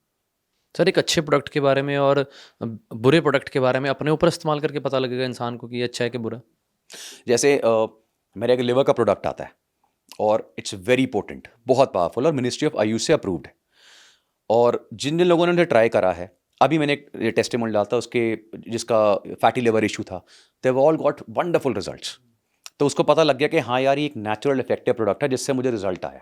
तो अब उसे कोई और इशू होगा या कोई और से पूछेगा तो ऑटोमेटिकली बताएगा भाई इसका ट्राई करके देख, राइट। तो once you have to try and see, ingredients पढ़ के उस प्रोडक्ट के बारे में और इन्फॉर्मेशन लेके एक ट्राई एक बार करना पड़ेगा आपको। सर आपको क्या प्रॉब्लम्स आ रही हैं बिजनेस करते हुए जो बाकी इन्फ्लुएंस को नहीं आती? नहीं, ऐसी प्रॉब्लम्स तो ऐसा कुछ नहीं है, इट टेक्स टाइम। मैं सेल एथिकली के कर रहा हूँ बारे तो में? शायद धीरे धीरे ग्रोथ हाँ। हो रही है, बस ये है। तो लोगों को इन्फ्लुएंस कैसे करते हो सर आप? यार मैं इन्फ्लुएंस वर्ड तो मैं यूज़ नहीं करूँगा, वो इन्फ्लुएंस थोड़ा नेगेटिव वर्ड लगता है। मैं लोगों को नॉलेज देता हूँ। उसके बाद अगर लगता है कि जैसे फॉर एग्जांपल मुझे टॉपिक्स मेरे पास बहुत सारे रहते हैं and I keep on doing research, और मैं आपको वैसे बताता हूँ, मैं ये करना मत, कॉपी मत करना। मैं 3 साल हो गए शायद, ज़्यादा हो गया, मैं सोया नहीं हूँ रात को। मेरा शेड्यूल रात को पूरा पढ़ाई का होता है, क्योंकि मेरे ट्विन्स हैं तो, और वाइफ इज़ ऑल्सो वर्किंग तो, और वाइफ का इनफैक्ट मेरे से ज़्यादा ज़बरदस्त शेड्यूल रहता है। तो बच्चों के साथ पूरे दिन आप कुछ नहीं कर सकते, और बाहर भी हो तो कांट। तो फिर मेरा जनरली 11-12 बजे मैं पढ़ाई करने बैठता हूँ, सुबह 6 बजे तक आई स्टडी। और उस टाइम फिर और भी बहुत सारी चीज़ें, प्लानिंग, नेक्स्ट कंपनी, क्योंकि मल्टीपल ब्रांड्स हैं, मल्टीपल चीज़ें हैं। I am associated with certain brands, जैसे नेचुरल टीन हुआ, उनके साथ बात होती है। रात रात को हम लोग काम ही करते रहते हैं। तो वो मेरा रात, मैं ये बोलूँगा ये ऐसा करना मत। सोते कब हो सर? यार I sleep in generally 6:30, 7:30 depending, and फिर आई वेक अप एट अराउंड 12:30 और सो। अच्छा सोते हो, मेरे को तो लगा था कि सो ही नहीं रहे सर आप। नहीं नहीं नहीं, सोता हूँ मतलब। तो रात को काम करने का क्या फ़ायदा है सर? शांति, फोकस। और फोकस भी ये कि काम थोड़ा ज़्यादा होता है तो यार मेरे को सुबह टाइम नहीं मिलेगा, मुझे पता है। मतलब जब बच्चे घर में होंगे, यार मैं बाहर भी होऊंगा ना, तो आप उतने फोकस से नहीं कर सकते। प्लस मेरे साथ क्या है कि इट्स नॉट वन थिंग, एक चीज़ नहीं चल रही है, 5 चीज़ें चल रही हैं, सबको मैनेज करना। जैसे अभी जैसे मेरे अपना ब्रांड है मैंगो हर्ब्स, उसके multiple products are lined up. अब प्रोडक्ट जब बात करते हैं तो मेरा केस अलग हो जाता है as compare to lot of people. लोग क्या करते हैं, किसी कंपनी के पास गए, उसको बोला यार ये बनवाना है, बना दे भाई, तू बता बेस्ट क्या बनेगा सस्ता। मेरे केस में होता है कि हर इंग्रेडिएंट में पहले मैं स्टडी करूंगा, रिसर्च स्टडीज़ होंगी, तो पहले तो उसका पूरा एक वो रेडी होता है। उसके बाद फिर मैं कॉम्पोजिशन रेडी करता हूँ, फिर मेरे मैन्युफैक्चरर्स के पास जाती है, और मेरे मैन्युफैक्चरर्स भी हैं, वो PhDs हैं, वो फिर स्टडी करके बताते हैं सर इसमें ये नहीं, ये ऐड कर दो, एक आध दो ऊपर नीचे करके। कई बार वो भी हैरान होते हैं कि आपने कॉम्पोजिशन कहाँ से निकाली है, क्योंकि हमें मिली नहीं कॉम्पोजिशन कहीं।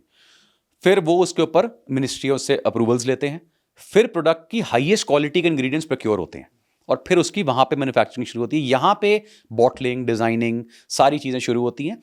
फिर एक जब बेस प्रोडक्ट रेडी होता है, फिर मार्केटिंग मेरी साइड से शुरू होती है अपने चैनल के ऊपर। तो वो एक पार्ट है। Then I am writing e books, मेरे कोर्सेज हैं, नेचुरल टीन के साथ अलग वो चल रहा है मेरा। तो there are so many things. तो इसलिए मैं एक सवाल ना अपने हर गेस्ट से पूछता हूँ, और मैं आपसे वही पूछने वाला हूँ कि ज़िंदगी का मकसद क्या है आपकी? Very deep. बहुत डीप सवाल है, और अगर कोई इसका आंसर भी दे रहा है तो पता नहीं है, बहुत रेयर ही होगा। इसका आंसर मैंने कभी सोचा नहीं, सच बताऊं। मतलब मेरे को पता नहीं, शायद मेरा मकसद मेरी फैमिली है। इसको अगर इंग्लिश में बोलूं तो मेरा जो वाई है कि किसके लिए कर रहा हूँ, शायद मैं अपनी फैमिली के लिए कर रहा हूँ। और जो प्रॉब्लम्स और इश्यूज़ या लाइफ में चैलेंजेस मैंने देखे हैं, मैं ये नहीं कहता मेरे बच्चे फेस ना करें, अगर वो नहीं करेंगे तो बहुत प्रॉब्लम होगी, उन्हें भी करनी है, लेकिन उस तरह से ना करें कि जिस तरह से मैंने स्ट्रगल करी है। मैं एक्सट्रीम टाइम्स देखे हैं। क्या फेस किया सर आपने? यार मतलब जैसे we are not from some rich families और something, we are from lower middle class families. तो वो जो हर एक उसके अच्छा, मैं फिर पढ़ाई में अच्छा नहीं था।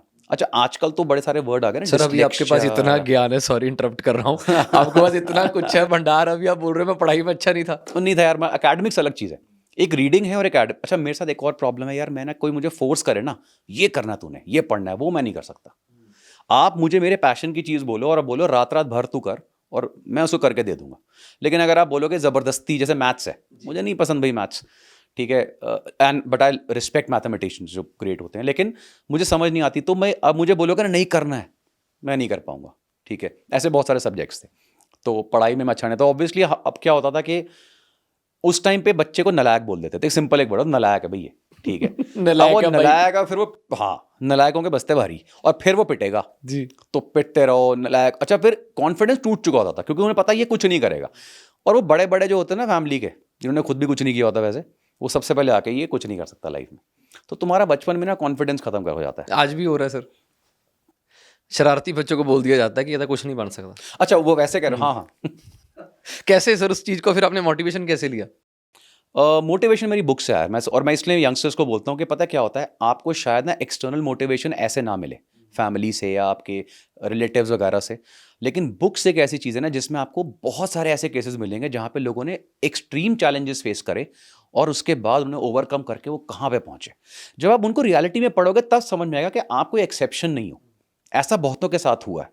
लेकिन अगर नहीं पढ़ोगे और पता नहीं लगेगा तो कॉन्फिडेंस खत्म हो जाएगा और एक टाइम के बाद बहुत देर हो जाती है।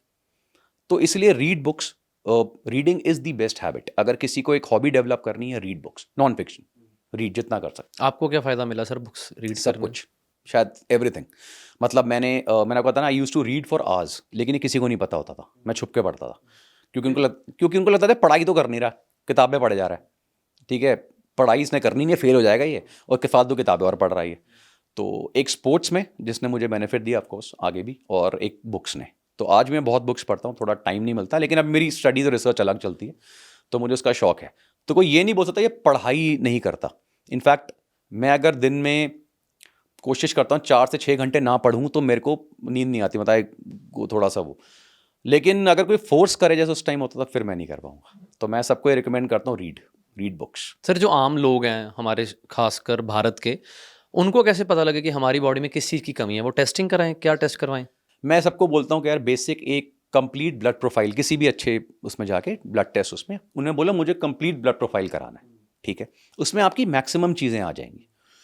अगर अच्छा, कई लोग क्या होते हैं, बहुत सर ये मेरा थोड़ा सा ऊपर नीचे आ गया, अरे इट्स ओके, तुम ह्यूमन बीइंग हो भाई, सब कुछ परफेक्शन में नहीं आता है। प्लस वो जो फिगर है वो एवरेज है। कई ह्यूमन बीइंग्स की बचपन से कईयों में ज़्यादा है, कईयों में कम है। कई बार कुछ केसेस ऐसे होते हैं, जैसे ब्लड प्रेशर, आपने खेला, कुछ भी करा, आपने ब्लड प्रेशर हुआ तो यूजुअली हाई, इसका मतलब आपको हाइपरटेंशन नहीं है, ऐसा नहीं है। थोड़ा बहुत हाई ब्लड प्रेशर है भी, इसका मतलब ये नहीं आपको मेडिसिन चाहिए, ठीक है।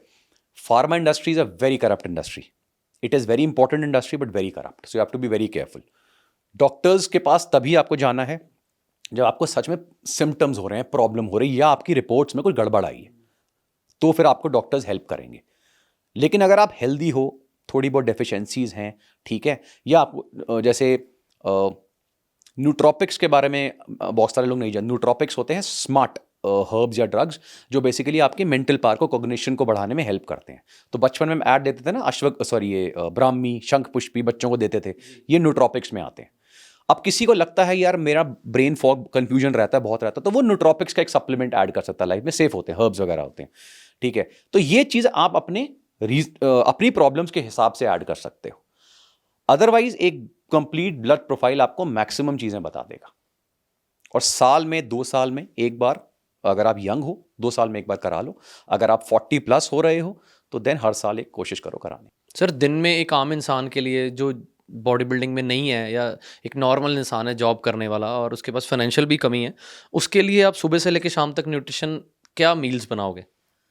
न्यूट्रिशन भरपूर, जिसमें सब कुछ हो नेचुरली। देखो वो मैं उसके हंगर पैटर्न्स के हिसाब से बनाऊंगा, हर एक का हंगर पैटर्न अलग है। एक लोग बोलते हैं ना ब्रेकफास्ट लाइक अ किंग, या breakfast is not the most important meal, it is the least important meal ideally. Breakfast की कोई स्पेशल इंपॉर्टेंस नहीं है, ठीक है। उसको ओवर हाइप क्यों करा गया था? Because of breakfast cereal companies ने प्रमोट करने के लिए breakfast is the most important meal, it is never. Breakfast कई केसेस में इंपॉर्टेंट है, जैसे बच्चों के केसेस में इट्स वेरी इंपॉर्टेंट, खाली पेट नहीं रह सकते, ठीक है। प्रेगनेंसी में बहुत इंपॉर्टेंट है, और कई ऐसे लोग हैं जिनको सुबह भूख लगती है, उनका हंगर पैटर्न ही ऐसा है, तो उनके लिए ब्रेकफास्ट सही है। कई जैसे मैं हूँ, मुझे पर्सनली ब्रेकफास्ट, मैंने अभी तक कुछ नहीं खाया, इट्स ऑलमोस्ट 4 o'clock, मैंने कुछ नहीं खाया सुबह से, रात को लास्ट मील खाई थी। I am fine bye staying hungry 12 to 14 hours। Everybody should not do it, अगर कोई इंटरमिटेंट फास्टिंग टाइप करता है कर सकता है, लेकिन अगर हंगर पैटर्न्स हैं आपके लेट्स से 3 मील्स, तो जैसे मैंने आपको हारा अचीबू का कंसेप्ट समझाया, तो अपनी मील्स को उसी तरह से डिज़ाइन करके लिमिटेड क्वांटिटी में 3 मील्स प्रॉपर। क्या क्या होना चाहिए सर ब्रेकफास्ट, लंच और डिनर में, जो मेरे जैसा भूखा इंसान है, सुबह उठते मील चाहिए, सुबह जैसे उठते मैंने क्या? बताया उसको डिज़ाइन करना, तो एक पार्ट प्रोटीन्स मेक श्योर आपकी, अगर आप वेज नॉन वेज, वेज को लेता हूँ क्योंकि वो मुश्किल हो जाता है, तो आपकी डाइट में जो प्रोटीन सोर्सेज हैं वो बहुत लिमिटेड हो जाते हैं। तो अगर आप सिर्फ मील्स ले रहे हो, पहली चीज़ मील्स पे आता हूँ, तो उस केस में जो भी आप जैसे दाल हुए, राजमा हुए, छोले हुए, इनकी क्वांटिटी हमेशा ज़्यादा रखो। पनीर हुआ, ठीक है, साथ में सैलड में थोड़ा पनीर वनीर काट के ले लिया, सोयाबीन वगैरह ऐड कर लिया, दही ले ली, तो ये सारी चीज़ें जब आपकी मील में मेजर पार्ट रहेंगी ना, तो वे प्रोटीन की प्रॉब्लम इतनी ज़्यादा नहीं आती है। लोग क्या करते हैं, इतना सा दाल या वो लेंगे और रोटियाँ ले लेंगे 6-6, वो प्रॉब्लम करती है, ठीक है। उसके साथ आपकी जो भी रोटी होगी, किसी को गेहूँ पसंद है, मल्टीग्रेन, जैसे भी आपको पसंद है, ज्वार बाजरा, ऑल आर गुड, या राइस, डिपेंडिंग ऑन आपका कल्चर क्या है। और उसके साथ कुछ अच्छे फैट्स में आपका अगेन कल्चर, साउथ से हो तो मोर ऑफ कोकोनट ऑयल, इधर हो तो घी बटर वगैरह, लेकिन हाई क्वालिटी, जितना अनरिफाइंड हो, कोल्ड प्रेस्ड हो, उतना बेटर, ठीक है। तो 3 मील्स तो आपकी ये हो गई। अब इसमें भी डिफरेंस आता है क्योंकि ब्रेकफास्ट की ऑप्शंस बहुत हैं और हमारी कंट्री में कल्चर्स बहुत अलग अलग है, वैरायटी है। तो पराठा, उपमा, पोहा, चीला, दलिया, इडली, उत्तपम, ओट्स, सब कुछ, म्यूसली वगैरह, दे आर ऑल गुड। उनको डिज़ाइन करने का तरीका आता है। साथ में 2 बीच में स्नैक्स आते हैं। प्रॉब्लम है, लोग उसको भी मील बोलते हैं, नहीं बोलना चाहिए। हम अमेरिकन इंग्लिश यूज़ नहीं करते, हम ब्रिटिश इंग्लिश यूज़ करते हैं, तो we should call it a snack. जब आप स्नैक बोलते हो, आपको पता है छोटा सा कुछ फ्रूट खा लिया, चाय पी ली, कॉफ़ी, जो भी आपको पसंद है वो नॉर्मल रहता है। अब प्रॉब्लम जैसे मैंने बताया कि यहाँ पर आता है आपका लाइफस्टाइल। कई लोगों के लिए बहुत मुश्किल होता है सारी चीज़ें मैनेज करना, इतनी अच्छी मील जैसे लेना हर बार, वहाँ पे फिर सप्लीमेंट ऐड हो जाता है। अब मैं अपने छोटे बच्चों को, जो मेरे ट्विन्स हैं, उनको मैं 3.5 साल के, उनको प्योर वे प्रोटीन देता हूँ रोज़, regularly. I give them natural टीन का ही देता हूँ। प्योर वे प्रोटीन कौन सा होता है सर? इसके बारे में मैंने अभी नेक्स्ट आना, भी ये कंप्लीट करो फिर मैं पूछता हूँ। तो आपने ऐसे मील डिज़ाइन करी। अब अगर आपको लग रहा है कि हाँ मैं नहीं ले पा रहा हूँ, और आपको पता लग जाएगा, तो फिर एक सप्लीमेंट लाइफ में ऐड करना। एग्जाम्पल वे प्रोटीन। अब एक वे प्रोटीन लेट्स से 24 ग्राम का स्कूप है, वो 24 ग्राम का प्योर प्रोटीन का मतलब हुआ ऑलमोस्ट 4 पूरे अंडे के जितना protein minus carbohydrates and fats. तो इतना प्योर प्रोटीन आपको मिल गया, तो आपकी टेंशन खत्म हो गई। और वो इतनी सेफ चीज़ है, इतनी सिंपल चीज़ है कि मेडिकली ऑल्सो सारे doctors maximum world over, liver patients, ठीक है, people suffering from HIV, cancer, सबको वे प्रोटीन्स दे रहे हैं, क्योंकि वो बहुत छाछ है यार, सूखी छाछ को ड्राई करके पाउडर बनाया, आपको दे दिया बस। तो वो उससे आपने एक स्कूप ले लिया, अब आपकी टेंशन खत्म हो गई, यार मैंने प्रोटीन नहीं खाया था, मैं क्या करूंगा। अच्छा, कैल्शियम की प्रॉब्लम है से किसी कमी, vitamin D, 85% Indians are deficient in vitamin D, इसमें कोई डाउट ही नहीं है। अब आप कुछ नहीं कर सकते, विटामिन डी खाने से नहीं मिलेगा। जो लोग आपको सोशल मीडिया पे बोल रहे हैं, उनको कोई नॉलेज नहीं है विटामिन डी की। विटामिन डी खाने से बहुत कम मिलता है, वो भी कुछ रेयर सोर्सेज से। उसका तरीका या तो सनलाइट है या फिर सप्लीमेंट है। सप्लीमेंट केमिस्ट पे सिंपल मिल जाता है। तो अगर आपको लग रहा है आप डेफिशिएंट हो इन चीज़ों में, जस्ट टेक 1 or 2 सप्लीमेंट जिसमें आप डेफिशिएंट हो। अगर लाइफस्टाइल में कोई प्रॉब्लम आ रही है, उसके लिए एक आध और ऐड कर सकते हो। You are carefree now, फिर आप अपने काम पे फोकस करो। This is how the meal should be. Sir मेरा अब सवाल है जो बहुत ज़रूरी है, पंजाब के छोड़ो पूरे देश के लड़कों के लिए जो नई नई जवानी में जिम जाते हैं, तो उनको एक दिन जिम जाने में, 2 दिन जिम जाने से, तीसरे दिन कोच बोल देता है कि ले भाई डब्बा, जिसको प्रोटीन कहा जाता है। और खासकर हमारे इंडिया में क्या है, मेक इन इंडिया पोस्ट डालने में इंस्टाग्राम पे तो बहुत अच्छी लगती है, मेक इन इंडिया, इंडिया को आगे बढ़ाओ, इंडिया के लोगों को आगे करो। पर आज हर इंसान प्रोडक्ट चाहता है इम्पोर्टेड, कपड़े चाहते हैं इम्पोर्टेड। वो अगर कुछ लेने जाता है तो भाई ये फ्रूट इम्पोर्टेड है, चल इम्पोर्टेड ही लेते हैं यार, ये प्रोटीन इम्पोर्टेड है, इम्पोर्टेड क्यों लेते हैं? क्या लगता है आपको कि इंडिया कंपेयर नहीं कर पा रहा अभी तक प्रोडक्ट्स में? नहीं देखो अनमोल, इसमें ना गलत भी है और लोग गलत भी हैं और सही भी हैं। सही इसलिए क्योंकि हमने अपने को डैमेज करा है। हमने हमारी कंट्री में इतना नकली माल बिक रहा है, इतने नकली सप्लीमेंट्स, इतने उसमें स्टेरॉइड्स डाल डाल के, और कितने एक्सपोज हो रहे हैं। आप न्यूज़ जस्ट बिल्कुल, चेक ऑन बिल्कुल, सोशल मीडिया, आपको बिल्कुल। मार्केट में छापे पड़ रहे हैं, अरेस्ट बहुत। हो रहे हैं लोग। फैक्ट्रीज खुली हुई हैं यार। अभी मेरठ में लास्ट एक वो पकड़ी गई थी, मैंने उस पर वीडियो भी बनाया था। तो ये कौन कर रहा है? हम कर रहे हैं। तो इससे लोगों का ट्रस्ट खत्म हो जाता है। तो वो कहते हैं इससे बड़ा इंटरनेशनल ले लें। उनको नहीं पता कि वो इंटरनेशनल के डब्बों में भी अब मिक्स होता है, डब्बे तो खाली मिल ही जाते हैं। सेकंड गलत इसलिए क्योंकि अब, पहले ये होता था, अब ऐसा नहीं है। अब इंडियन कंपनीज बहुत अच्छी आ गई हैं, क्योंकि प्रोटीन तो सिर्फ एक सोर्स है। आप उसको कौन सी फैक्ट्री से इंपोर्ट कर ला रहे हो, इंडिया में बन रहा है, इंटरनेशनल बन रहा है, अगर प्योर क्वालिटी का प्रोटीन है तो वो सबके लिए सेम है। अब बहुत सारे इंडियन ब्रांड है, जैसे नेचुरल टीन है जिसके साथ में हो, तो natural tin was the first brand in India जो जर्मनी से इंपोर्ट कराता था, आज भी करा रहा है। वो प्रोटीन पहले जर्मनी था, अब वो यूरोप में डिफरेंट कंट्रीज से जहां जहां अवेलेबिलिटी है, क्योंकि शॉर्टेज आती है कहीं पर, तो वहां से वो इंपोर्ट कराते हैं, इंडिया में लाते हैं, क्योंकि इंडिया में रॉ का इज चीपर। पहले वो पूरा रेडी लाते थे, अब इंडिया में लाते हैं। यहाँ पे जो भी फ्लेवर या उनको टेस्ट चाहिए, चॉकलेट या जिस बनाना है, उसको ब्लेंड करते हैं एंड प्रॉपर टेस्टिंग सर्टिफिकेशंस के साथ, बहुत रेयर होती हैं, बहुत कलोनलेस इनफॉर्म स्पोर्ट्स वगैरह, जिसमें आपको पता लग जाता है ये हैवी मेटल फ्री है, ये ड्रग्स या स्टेरॉइड्स फ्री है। वो सारी की सारी सर्टिफिकेशन लेकर फिर वो मार्केट में सेल करते हैं। इसमें क्या होता है, मार्जिन थोड़े रिड्यूस हो जाते हैं, आप एक लिमिटेड मार्जिन पे खेल सकते हो। और जिसने इनका प्रोटीन ट्राई करा है, वो बंदा ये कहता है हाँ यार कोई डाउट ही नहीं है। और फिर लोगों ने टेस्टिंग कराई। आजकल इन्फ्लुएंसर्स बहुत स्मार्ट हो गए हैं, वो क्या करते हैं, एक्सपोज करते हैं, टेस्टिंग कराएंगे रैंडम प्रोटीन उठा के, और फिर लोगों को देखेंगे, देखो जी इसका तो गड़बड़ निकला है। वो सही कर रहे हैं, लेकिन ऐसा होना ही नहीं चाहिए कि अगर आपका प्रोटीन अच्छा है तो आपके साथ कोई गड़बड़ निकले। तो इनके साथ कभी नहीं है, इसलिए मैं अपने बच्चों को दे पा रहा हूँ। मैंने वाइफ को प्रेगनेंसी में प्रोटीन दिया है, सेम। मेरी डॉक्टर्स ने जब बोला कि ये दे दो, मैंने कहा तुम तो पढ़ लो, कमीशन लेने से पहले क्या दे रहे हो, जो केमिस्ट वगैरह पे मिल रहे होते हैं। क्या फ़र्क है सर उन प्रोडक्ट्स में? ज़मीन आसमान का। लोगों को कैसे प्रोडक्ट में फ़र्क लोगों को कैसे पता लगे? इंग्रेडिएंट्स पढ़ते नहीं हैं लोग। अगर कोई भी प्रोटीन होगा, वे है या प्लांट प्रोटीन्स आ गए हैं, जो वीगन्स होते हैं उनके लिए, या जो लैक्टोस इंटॉलरेंस है, जिन्हें दूध हजम नहीं होता, तो उनके लिए प्लांट प्रोटीन्स आ गए हैं।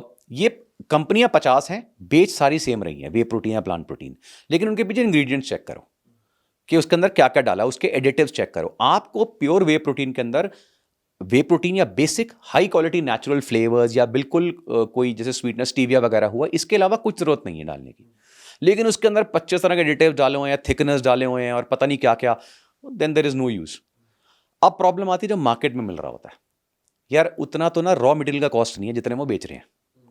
अब उसके पीछे जब मैंने पढ़ा, क्लियर लिखा हुआ मैदा, जितने बच्चों की ड्रिंक्स आ रही हैं, मैं नाम नहीं लूंगा, सबको पता है, जो हम बचपन से पिला रहे हैं चॉकलेट के नाम पे, उसके पीछे कभी इंग्रेडिएंट्स पढ़े? मैंने ये आज से 5-7 साल पहले एक पोस्ट डाली थी फेसबुक पे उस टाइम। मतलब सब कितनी शॉकिंग चीज थी। 100 में से 93 ग्राम्स, 93 ग्राम चीनी, ये पिला रहे हैं हम बच्चों को, और हम कह रहे हैं उनमें हेल्थ आएगी। तो हमने क्या करा, चॉकलेट के नाम पे चीनी घोली, कुछ विटामिन मिनरल छिड़क दिया ऊपर, ठीक है, देखो जी हाई इन विटामिन डी, वो बस खत्म। अब वो मिट्टी है तो चीनी बिकेगी उसी रेट पे, राइट। लेकिन और सेम चीज़ मार्केट में, आप जितनी भी बच्चों की ड्रिंक्स उठाओ, क्लियर लिखा अंदर मैदा, माल्ट, इतना ज़्यादा मॉल्ट डाला हुआ उसके अंदर भर भर के, और जो एक्चुअल इंग्रेडिएंट है वो 10% भी नहीं है। अब मैं जैसे बच्चों के अभी ड्रिंक के ऊपर काम कर रहा हूँ, एक्सपेरिमेंट कर रहा हूँ, उसकी टेस्टिंग चल रही है, वो कॉस्टिंग मुझे हाई पड़ रही है क्योंकि वो बहुत प्योर बन रहा है। लेकिन मुझे पता है यार मैं उस एथिक्स से कॉम्प्रोमाइज़ नहीं करूँगा, क्योंकि मेरे बच्चों को मैं अपने बच्चों के लिए बना रहा हूँ कि ये मैं अपने बच्चों को दूंगा, तो जब उनको दे सकता हूँ तो बाकी बच्चे भी लेंगे। तो इसलिए कोई भी आप प्रोटीन उठाओ या कोई भी उठाओ, मेक श्योर। अच्छा, आजकल ऑनलाइन के बहुत प्लस पॉइंट हो गया है कि आप कंपनी से डायरेक्ट खरीद सकते हो, ये बहुत बड़ा प्लस पॉइंट है। सो मैं पहले भी मैंने यंगस्टर्स को बताया था कि कोशिश करो ऑनलाइन डायरेक्टली परचेज करो कंपनी की वेबसाइट से। अगर अमेजॉन पे भी ट्रस्ट नहीं है, कंपनी की वेबसाइट से परचेज करो, that is the safest way to buy a protein, फिर आपको टेंशन नहीं है। लेकिन हाँ, कंपनी ढंग से चूज करना, 1-on-1 फ्री कोई नहीं कंपनी नहीं दे सकती। सर आपको उस कंपटीशन में दिक्कत नहीं आती जब आपके प्रोडक्ट और जो आम प्रोडक्ट लोगों को मिल रहे हैं उसमें रेट में ज़मीन आसमान का फ़र्क होता है कि ज़्यादा फ़र्क नहीं होता? फ़र्क होता है डिपेंडिंग ऑन मेरे कॉम्पिटिटर क्या हैं, लेकिन मैं किसी को कॉम्पिटिटर लेता ही नहीं हूँ। मैं उनको किसी को कॉम्पिटिटर कंसिडर नहीं करता हूँ। मेरे एक अलग एम है, मेरे ब्रांड्स को लेके, प्रोडक्ट्स को लेके, मैं उसी पे चल रहा हूँ। ग्रोथ तेज़ होती है, स्लो होती है, तेज़, वो चलता रहता है, लेकिन वही वाली बात है, एथिक्स से कॉम्प्रोमाइज़ नहीं करूँगा। जो बाकी लोग हैं, मुझे पता, अच्छा अब ऑडियंस बहुत स्मार्ट हो गई है, आप बेवकूफ़ बना सकते हो 1 साल 2 साल 3 साल, अब बहुत स्मार्ट ऑडियंस है, जिसको दिख रहा है एक पे एक फ्री, 70% ऑफ, उनको भी पता है इसके अंदर क्या डाला हुआ है, ठीक है। ऑफर्स हमारी भी आती हैं, हम भी डिस्काउंट्स देते हैं, अच्छा, लेकिन आई थिंक मैक्सिमम डिस्काउंट मैंने शायद दिया है, इवन नेचुरल टी ने 22-23% दिया टोटल आज तक, एंड उसमें हमारा स्टॉक आउट हो जाता है इतने में, क्योंकि उनको पता है ये पूरे साल नहीं देते हैं, और देते भी हैं लिमिटेड, क्योंकि क्वालिटी बहुत अच्छी है। तो फिर लोगों को पता है यार मैंने अपने साथ अच्छा, फिर हम ऐसा भी नहीं बेच रहे कि बिल्कुल ही लग्जरी डिपार्टमेंट में पहुंच गए हैं, ठीक है, वो भी नहीं है। हम एक बिल्कुल मिडिल पाथ लेके चल रहे हैं, जब मैक्सिमम लोग अफोर्ड कर सकते हैं। सर प्रोटीन में कमाई कितनी होती है, प्रॉफिट कितना होता है? अब बहुत कम Anmol, the margins of shrunk. Protein का रॉ मटेरियल कॉस्ट बहुत बढ़ गया, स्पेशली कोविड में। वर्ल्ड ओवर लोगों को जब हेल्थ के बारे में और पता लगने लगा तो बहुत ऊपर प्रोडक्शन कम हो गई, तो प्राइसेस बहुत शूट अप कर गए। अब जो है कंपटीशन बहुत बढ़ गया है, और थैंकफुली बहुत अच्छे लोग आ गई हैं, कंपनीज आई हैं जो अच्छी क्वालिटी देना चाहती हैं, लेकिन मार्जिन अब बहुत लिमिटेड है। लेकिन एक प्रोडक्ट नहीं होता है, मतलब company takes out multiple products. तो अगर आप बिजनेस में हैं तो आपको फिर देखना पड़ता है कि कौन सा प्रोडक्ट आपका बेस्ट सेलिंग है, जिसमें मार्जिन्स है, कौन सा ऐसा है जो मार्जिन्स लिमिटेड है लेकिन वॉल्यूम निकल रहा है, ठीक है, कौन सा ऐसा जो कुछ नहीं देगा लेकिन स्कीम्स के लिए अच्छा है, किसी के साथ आपने फ्री दे दिया, कुछ दे दिया, ठीक है, दैट्स हाउ। सर आजकल जो भी लड़का 2 महीने जिम लगाता है, अच्छी बॉडी बना लेता है, स्टीरॉइड्स लेके जाए बनाता है, चाहे वो नेचुरल बनाता है, वो खुद को इंस्टाग्राम प्रोफाइल में लिख देता है कि फिटनेस कोच। तो आजकल इतने कोचेज़ हैं, लोगों को अगर ट्रेनिंग लेनी भी है, उनको क्या चीज़ों पता लगे कि हाँ भाई ये फिटनेस कोच अच्छा है मेरे लिए और मैं इससे बात करूँ अपनी ट्रेनिंग के लिए? ये ट्रेंड ना कोविड में बहुत फैला था, ओवरनाइट कोच बन गए थे सारे, ठीक है। अब उनकी भी कईयों की मजबूरी थी कि यार हम कैसे कमाएं पैसे, लेकिन एक कोच के लिए सबसे पहली चीज़ आपको देखनी पड़ती है उसके इंडिविजुअल का एक्सपीरियंस, उसकी एजुकेशन क्वालिफिकेशंस, और उसके बाद एक बार उसका कंटेंट आप सुनोगे, अगर वो कंटेंट बना रहा है या कुछ भी कर रहा है, आपको अपने आप समझ में आ जाएगा कि ये बंदा कितना जेन्युइन है, कितना एथिकल है, राइट। तो थोड़ा सा आप अपने पर, मतलब अपने पर कुछ भी लेने से पहले, अप्लाई करने से पहले थोड़ा सा पढ़ लो। अब बहुत सारे जैसे प्रोग्राम, जैसे मेरे एक ऑनलाइन प्रोग्राम है विच runs in the name of genesis, तो ऑलमोस्ट 42 कंट्रीज से ऊपर इंडिविजुअल्स में एनरोल होते हैं। I have a team of coaches जो ट्रेन करती है, और सबसे मेरी बात होती है सब क्लाइंट से। अब क्या हो गया, अगर मेरे लेट्स से प्रोग्राम का price is let's say 12,000 for 3 months, I am saying सब मिला के। अब एक बंदा आता है जो कहता है भैया ये 300 रुपये में दे रहा हूँ मैं, डाइट प्लान ले लो, आप समझ गए। तो फिर अब वो भर चुके हैं मार्केट में, तो यहाँ पे मैं लोगों को बोलता हूँ भैया 300 रुपये में तुम्हें डाइट प्लान मिल रहा है, तुम्हें लग रहा है, प्लीज़ लेके देख लो। 300 रुपये में हार्म तो कुछ है नहीं, लेके देख लो। सबको 99.9% लोग कहते हैं हाँ यार खाम का पैसे वेस्ट थे, कुछ नहीं था। फिर उनको समझ में आता है कि नहीं यार, टेक गुड क्वालिटी, ठीक है, लिमिटेड लो लेकिन क्वालिटी की चीज़ लो। सर जो लोग बिल्कुल ही खिलाफ चलते हैं सप्लीमेंट्स के और देसी डाइट्स लोगों को बताते हैं, यार देसी विदाउट सप्लीमेंट बताते हैं, उनकी थ्योरी क्या है, बैक ऑफ द माइंड क्या चलता होगा? देखो यार, पता क्या होता है, एक होता है लैक ऑफ नॉलेज और दूसरी होती है ईगो। अभी ईगो बड़ी ख़राब चीज़ है, और मैं लोगों को यही कहता हूँ कि पहले तो देसी को डिफाइन करो। हाउ विल यू डिफाइन देसी? हर इंसान के हिसाब से देसी डाइट अलग है, क्योंकि हर एक का कल्चर अलग है। सेकंड, अगर आप लेट्स से मैं पंजाब के पिंड में रह रहा हूँ, बिल्कुल ऑर्गेनिक अपने लोग आ रहा हूँ, मुझे कोई सप्लीमेंट की ज़रूरत नहीं है यार। मेरे पास अपना फार्म है, उसमें बिल्कुल ऑर्गेनिक खाना उगा रहा हूँ, मेरे पास अपनी गाय है, उसकी फीड मैं कंट्रोल कर रहा हूँ, भाई गाय को अच्छा खिला रहा हूँ, मेरा दूध वगैरह भी अच्छा निकल रहा है, और मैं खा भी अच्छा रहा हूँ, क्वांटिटी में मेहनत भी कर रहा हूँ, मुझे क्या ज़रूरत है? लेकिन ये कितने लोग कर रहे हैं? बहुत कम, हार्डली। ये लग्जरी है तो आप इसे देसी बोलूँगा मैं, राइट। अब ये अगर आप नहीं है और आप रह रहे हो सिटी में इतनी पॉल्यूटेड जगह पे, जहाँ पे नॉर्मल से 3 गुना न्यूट्रिशन आपको सिर्फ अपने को बचाने के लिए चाहिए, वहाँ भी अगर आप बोलोगे नहीं मैं तो खाना भी यही खाऊंगा लिमिटेड और फिर मैं सप्लीमेंट भी लूँगा, फिर आगे सफ़र करोगे। फिर आपको फिर डॉक्टर वही चीज़ लिख के देगा, उसे दवाई समझ के खाओगे। तो why not have a good quality supplement अपनी लाइफ में, अपनी फैमिली के लिए ऐड कर लो, ताकि टेंशन खत्म हो जाए। मतलब मैं अगर गलत नहीं हूँ तो मैं, आप वो काम कर रहे हो कि जैसे लोग, एक लड़का नदी के किनारे बैठा रो रहा था कि मेरे को भूख लगी है, तो एक लड़का वहाँ से गुजरा, उसने मछली पकड़ी और दे दी, ये ले खा ले। फिर अगले दिन रो रहा था, उसने फिर मछली पकड़ी और दे दी। एक आप जैसे वहाँ से लोग गुजरे और आपने उसको मछली पकड़नी सिखा दी, तो पकड़ी चल खाई चल। आप ज्ञान इतना दे रहे हो लोगों को कि भाई खुद एजुकेट हो वो, और खुद एजुकेट होकर खुद एनालाइज करो कि क्या गलत है क्या सही है, फिर उसके मगर लगो। अनमोल, फौज में एक चीज़ होती थी कि अगर तुमने कोई गलत काम किया ना तो तुम्हें सीधा पनिशमेंट मिलती थी। वो रीज़न पूछते थे पनिशमेंट के बाद, ठीक है। वो ये कहते थे तुम अंधे और बहरे नहीं थे। लाइफ में हमारी इंडिया में ना स्पून फीडिंग बहुत चलती है। मतलब मम्मी जब तक मुंह में ना डाले ना उनको लगता है हम कुछ, तो इसलिए हमारे यहाँ के जो स्टूडेंट्स वगैरह उनको बाहर भी बड़ी प्रॉब्लम होती है, क्योंकि बचपन में मम्मी का प्यार मिला। अब मेरी wife she is a high court and supreme court lawyer, और वो सॉलिसिटर भी है, तो उनका फर्स्ट ऑफिस लंदन में है और दिल्ली में अपनी लॉ फर्म है, and she is a very high achiever type, मतलब वो क्वीन स्कॉलर थी, क्वीन ऑफ इंग्लैंड उनको बुलाया था उस टाइप में। अब वो जब इंग्लैंड गई ना, अब ऑफकोर्स बीइंग अ गर्ल पहली बार शी इज़ गोइंग और स्कॉलरशिप पे थी, तो उसको बहुत चैलेंजेस आए, लेकिन उसने ये चीज़ देखी कि यार जितने भी लड़के आ रहे हैं, लड़के इंडियंस आ रहे हैं ना, उनको सच में बिल्कुल स्पून फीडिंग की आदत पड़ी हुई है। मतलब थोड़ा काम घर का करना पड़ जाए, ठीक है, उनकी हालत खराब। वही आपने पहले बात की ना व्लॉग्स के बारे में, कि इजी वे ऑफ सक्सेस चाहते हैं कि कोई 2 दिन में बता दो कि मशहूर कैसे होना।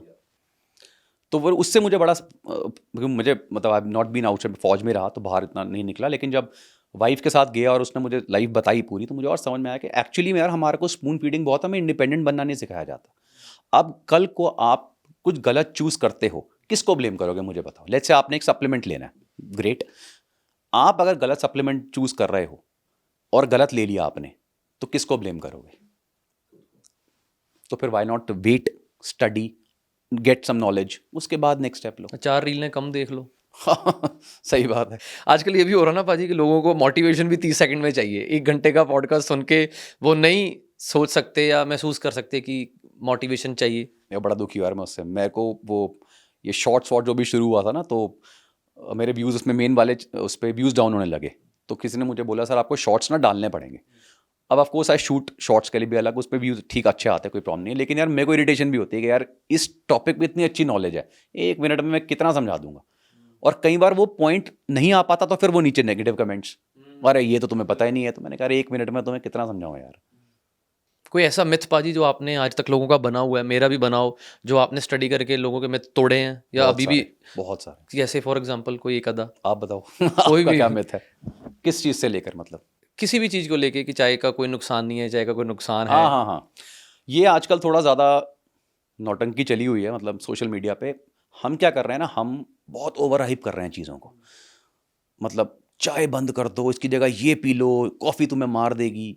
तो मैंने एक बार एक अरे कॉफ़ी ये कर देगा वो कर देगा, मैंने कहा अच्छा, मैंने ऐसे पूछा, मैंने कहा अच्छा कैसे, बस एक क्वेश्चन था कैसे, ये नहीं पता। लेकिन वहाँ उसने बोला, फिर उसने बोला, फिर उसने बोला, इसलिए मैं भी बोल रहा हूँ। तो रिसर्च रीजनिंग अलग चीज़ है, ओवर हाइप चीज़ें अलग हैं। अभी मैंने कॉफ़ी के ऊपर एक वीडियो बनाया था और मैंने उस पर समझाया कि किस तरह कॉफ़ी के अमेजिंग बेनिफिट्स होते हैं, अमेजिंग बेनिफिट्स, ठीक है, लेकिन एक्सेस में कहाँ पे एक्सेस आता है, उसमें क्या प्रॉब्लम आ सकती है, सारी चीज़ उसमें समझाई मैंने। 99% people love the video and they gave. एक आध अरे तुम्हें पता ही नहीं, तुम्हें तो कॉफ़ी वाली कंपनी ने पैसे दिए हैं। मैंने कहा भाई मैं खुद की कॉफ़ी बना के तेरे को बेच सकता हूँ, मुझे पैसे की ज़रूरत नहीं है कॉफ़ी के लिए। ये और फिर रिसर्च स्टडीज़ ये सब फेक है। अच्छी कॉफ़ी बाय करने के लिए क्या देखना चाहिए sir? Ingredients ingredients are taste होता है actually. I love the taste, Indian coffee is very good. मेरे को अच्छा एक्चुअल कॉफ़ी अगर आपने पीनी है तो इट्स ऑलवेज दी जो बीन से निकलती है। जो रेडी कॉफ़ी होती है ना, कुछ ब्रांड्स के टेस्ट अच्छे हैं लेकिन मैक्सिमम के इतने अच्छे टेस्ट नहीं आते हैं। जैसे आप किसी कैफ़े में बैठे हो कॉफ़ी में, तो वो आपको फ्रेश बीन से निकाली हुई कॉफ़ी देंगे, वहीं ग्राउंड करेंगे और वहीं, that is the ideal coffee. उसके अंदर जो एंटीऑक्सीडेंट प्रॉपर्टीज़ हैं, जो कंपाउंड्स हैं, बहुत पावरफुल होते हैं। वो किस कंपनी से मिलती है सर? कौन से ब्रांड की मिलती है? कॉफ़ी बीन्स वाली निकली हुई coffee? It will be promoting a brand. उन्होंने पैसे नहीं दिए। नहीं, बट मैं फिर भी बोल देता हूँ, मैं एक ब्रांड है देवांश करके, I mean I am promoting the brand, but I have no collaboration with the brand, but बहुत सालों से उनकी यूज़ कर रहा हूँ। It's a great brand. और उसकी अच्छा इंडिया में भी अलग अलग एरियाज़ की कॉफ़ी के टेस्ट अलग होता है। So there is a very famous coffee जो वर्ल्ड ओवर टॉप पे मानी जाती है, it's called monsoon Malabar. Monsoon Malabar इनकी भी आती है और भी कंपनीज देती हैं। ट्राई मॉनसून मलाबार वंस, एक बार ट्राई करूंगा मैं। That's brilliant coffee. बड़ा अच्छा लग रहा है सर आपसे बात करके, आपके पास कितना ज्ञान है। और मेरे को लगता है कि 2-4 फौजी भाई अगर और आ जाए ना इस इंडस्ट्री में, तो किसी की मजाल नहीं है कि कोई गलत प्रोडक्ट बेच जाए। अरे नहीं, बहुत अच्छे अच्छे लोग हैं यार, ऐसी बात नहीं है। मतलब मेरे को इतने लोगों से सीखने को मिलता है। तेरा brilliant doctors out there, influencer जो पढ़ रहे हैं, बहुत अच्छे अच्छे लोग हैं यार, ऐसी बात नहीं है। सोशल मीडिया ने बहुत कुछ अच्छा भी दिया यार हमें, मतलब नेगेटिव जैसे यार बहुत ब्रिलियंट लोग जिनको अपना टैलेंट दिखाने का मौका मिला, जो जिनके पास सोशल मीडिया, जो पहले छुपे हुए थे, अब सोशल मीडिया आ गया, लोगों किसी ने का उनको सहारा जाना। लेना पड़ता था उनको अपना टैलेंट दिखाने के लिए, अब वो खुद ही बंदा। आप खुद कर रहा है, तो वो बहुत अच्छा हुआ इससे।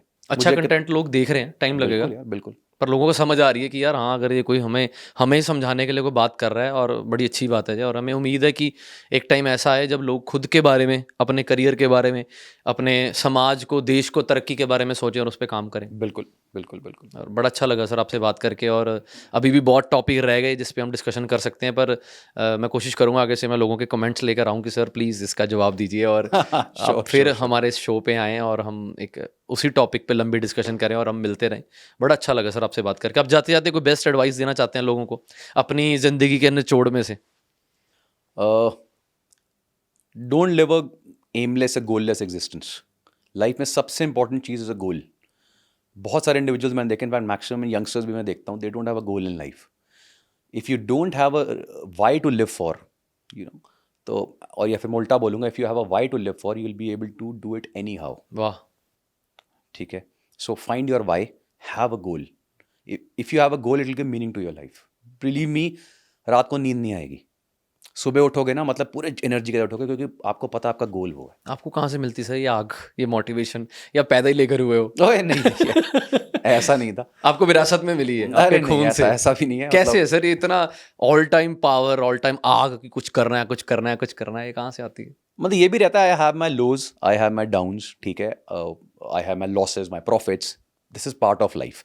लेकिन एक गोल है बहुत स्ट्रांगली माइंड में, कि यार यहाँ पे पहुँचना है, ये अचीव करना है। अच्छे वे से। अच्छा, हाँ, एथिक 100% एथिकल वे से। इसमें समय लगेगा, टाइम लगेगा थोड़ा सा, लेकिन ठीक है, पहुँच जाए, लगेगा। Wish you all the best sir. Thank और आप you. बड़े अच्छे इंसान हैं, और you. मेरी टीम जब आपके ऊपर रिसर्च कर रही थी उनको खुद बड़ा अच्छा लगा कि आप इतने एथिकल इंसान हैं, और आप बहुत बाकमाल इंसान हैं। बड़ा अच्छा लगा आपसे बात करके। आपको कैसा लगा? बहुत ही बढ़िया यार, ब्रिलियंट पॉडकास्ट और बहुत अच्छा इंटरव्यू। मतलब बहुत कम लोग होते हैं जो इतनी अच्छी तरह से क्वेश्चंस पूछते हैं, and you are amazing Anmol. Thank you sir, thank you sir. Thank कोशिश you. कर रहा हूँ फिर हम मिलेंगे, हाँ, और definitely. आप पंजाब आते रहिए, और मिल के समाज के लिए अगर कुछ अच्छा कर सकें तो ज़रूर आपके साथ कोशिश करेंगे, करते रहें। डेफिनेटली यार, आई लव पंजाब, मेरे ब्लड में हो। Thank you sir, thank you so much, thank you sir.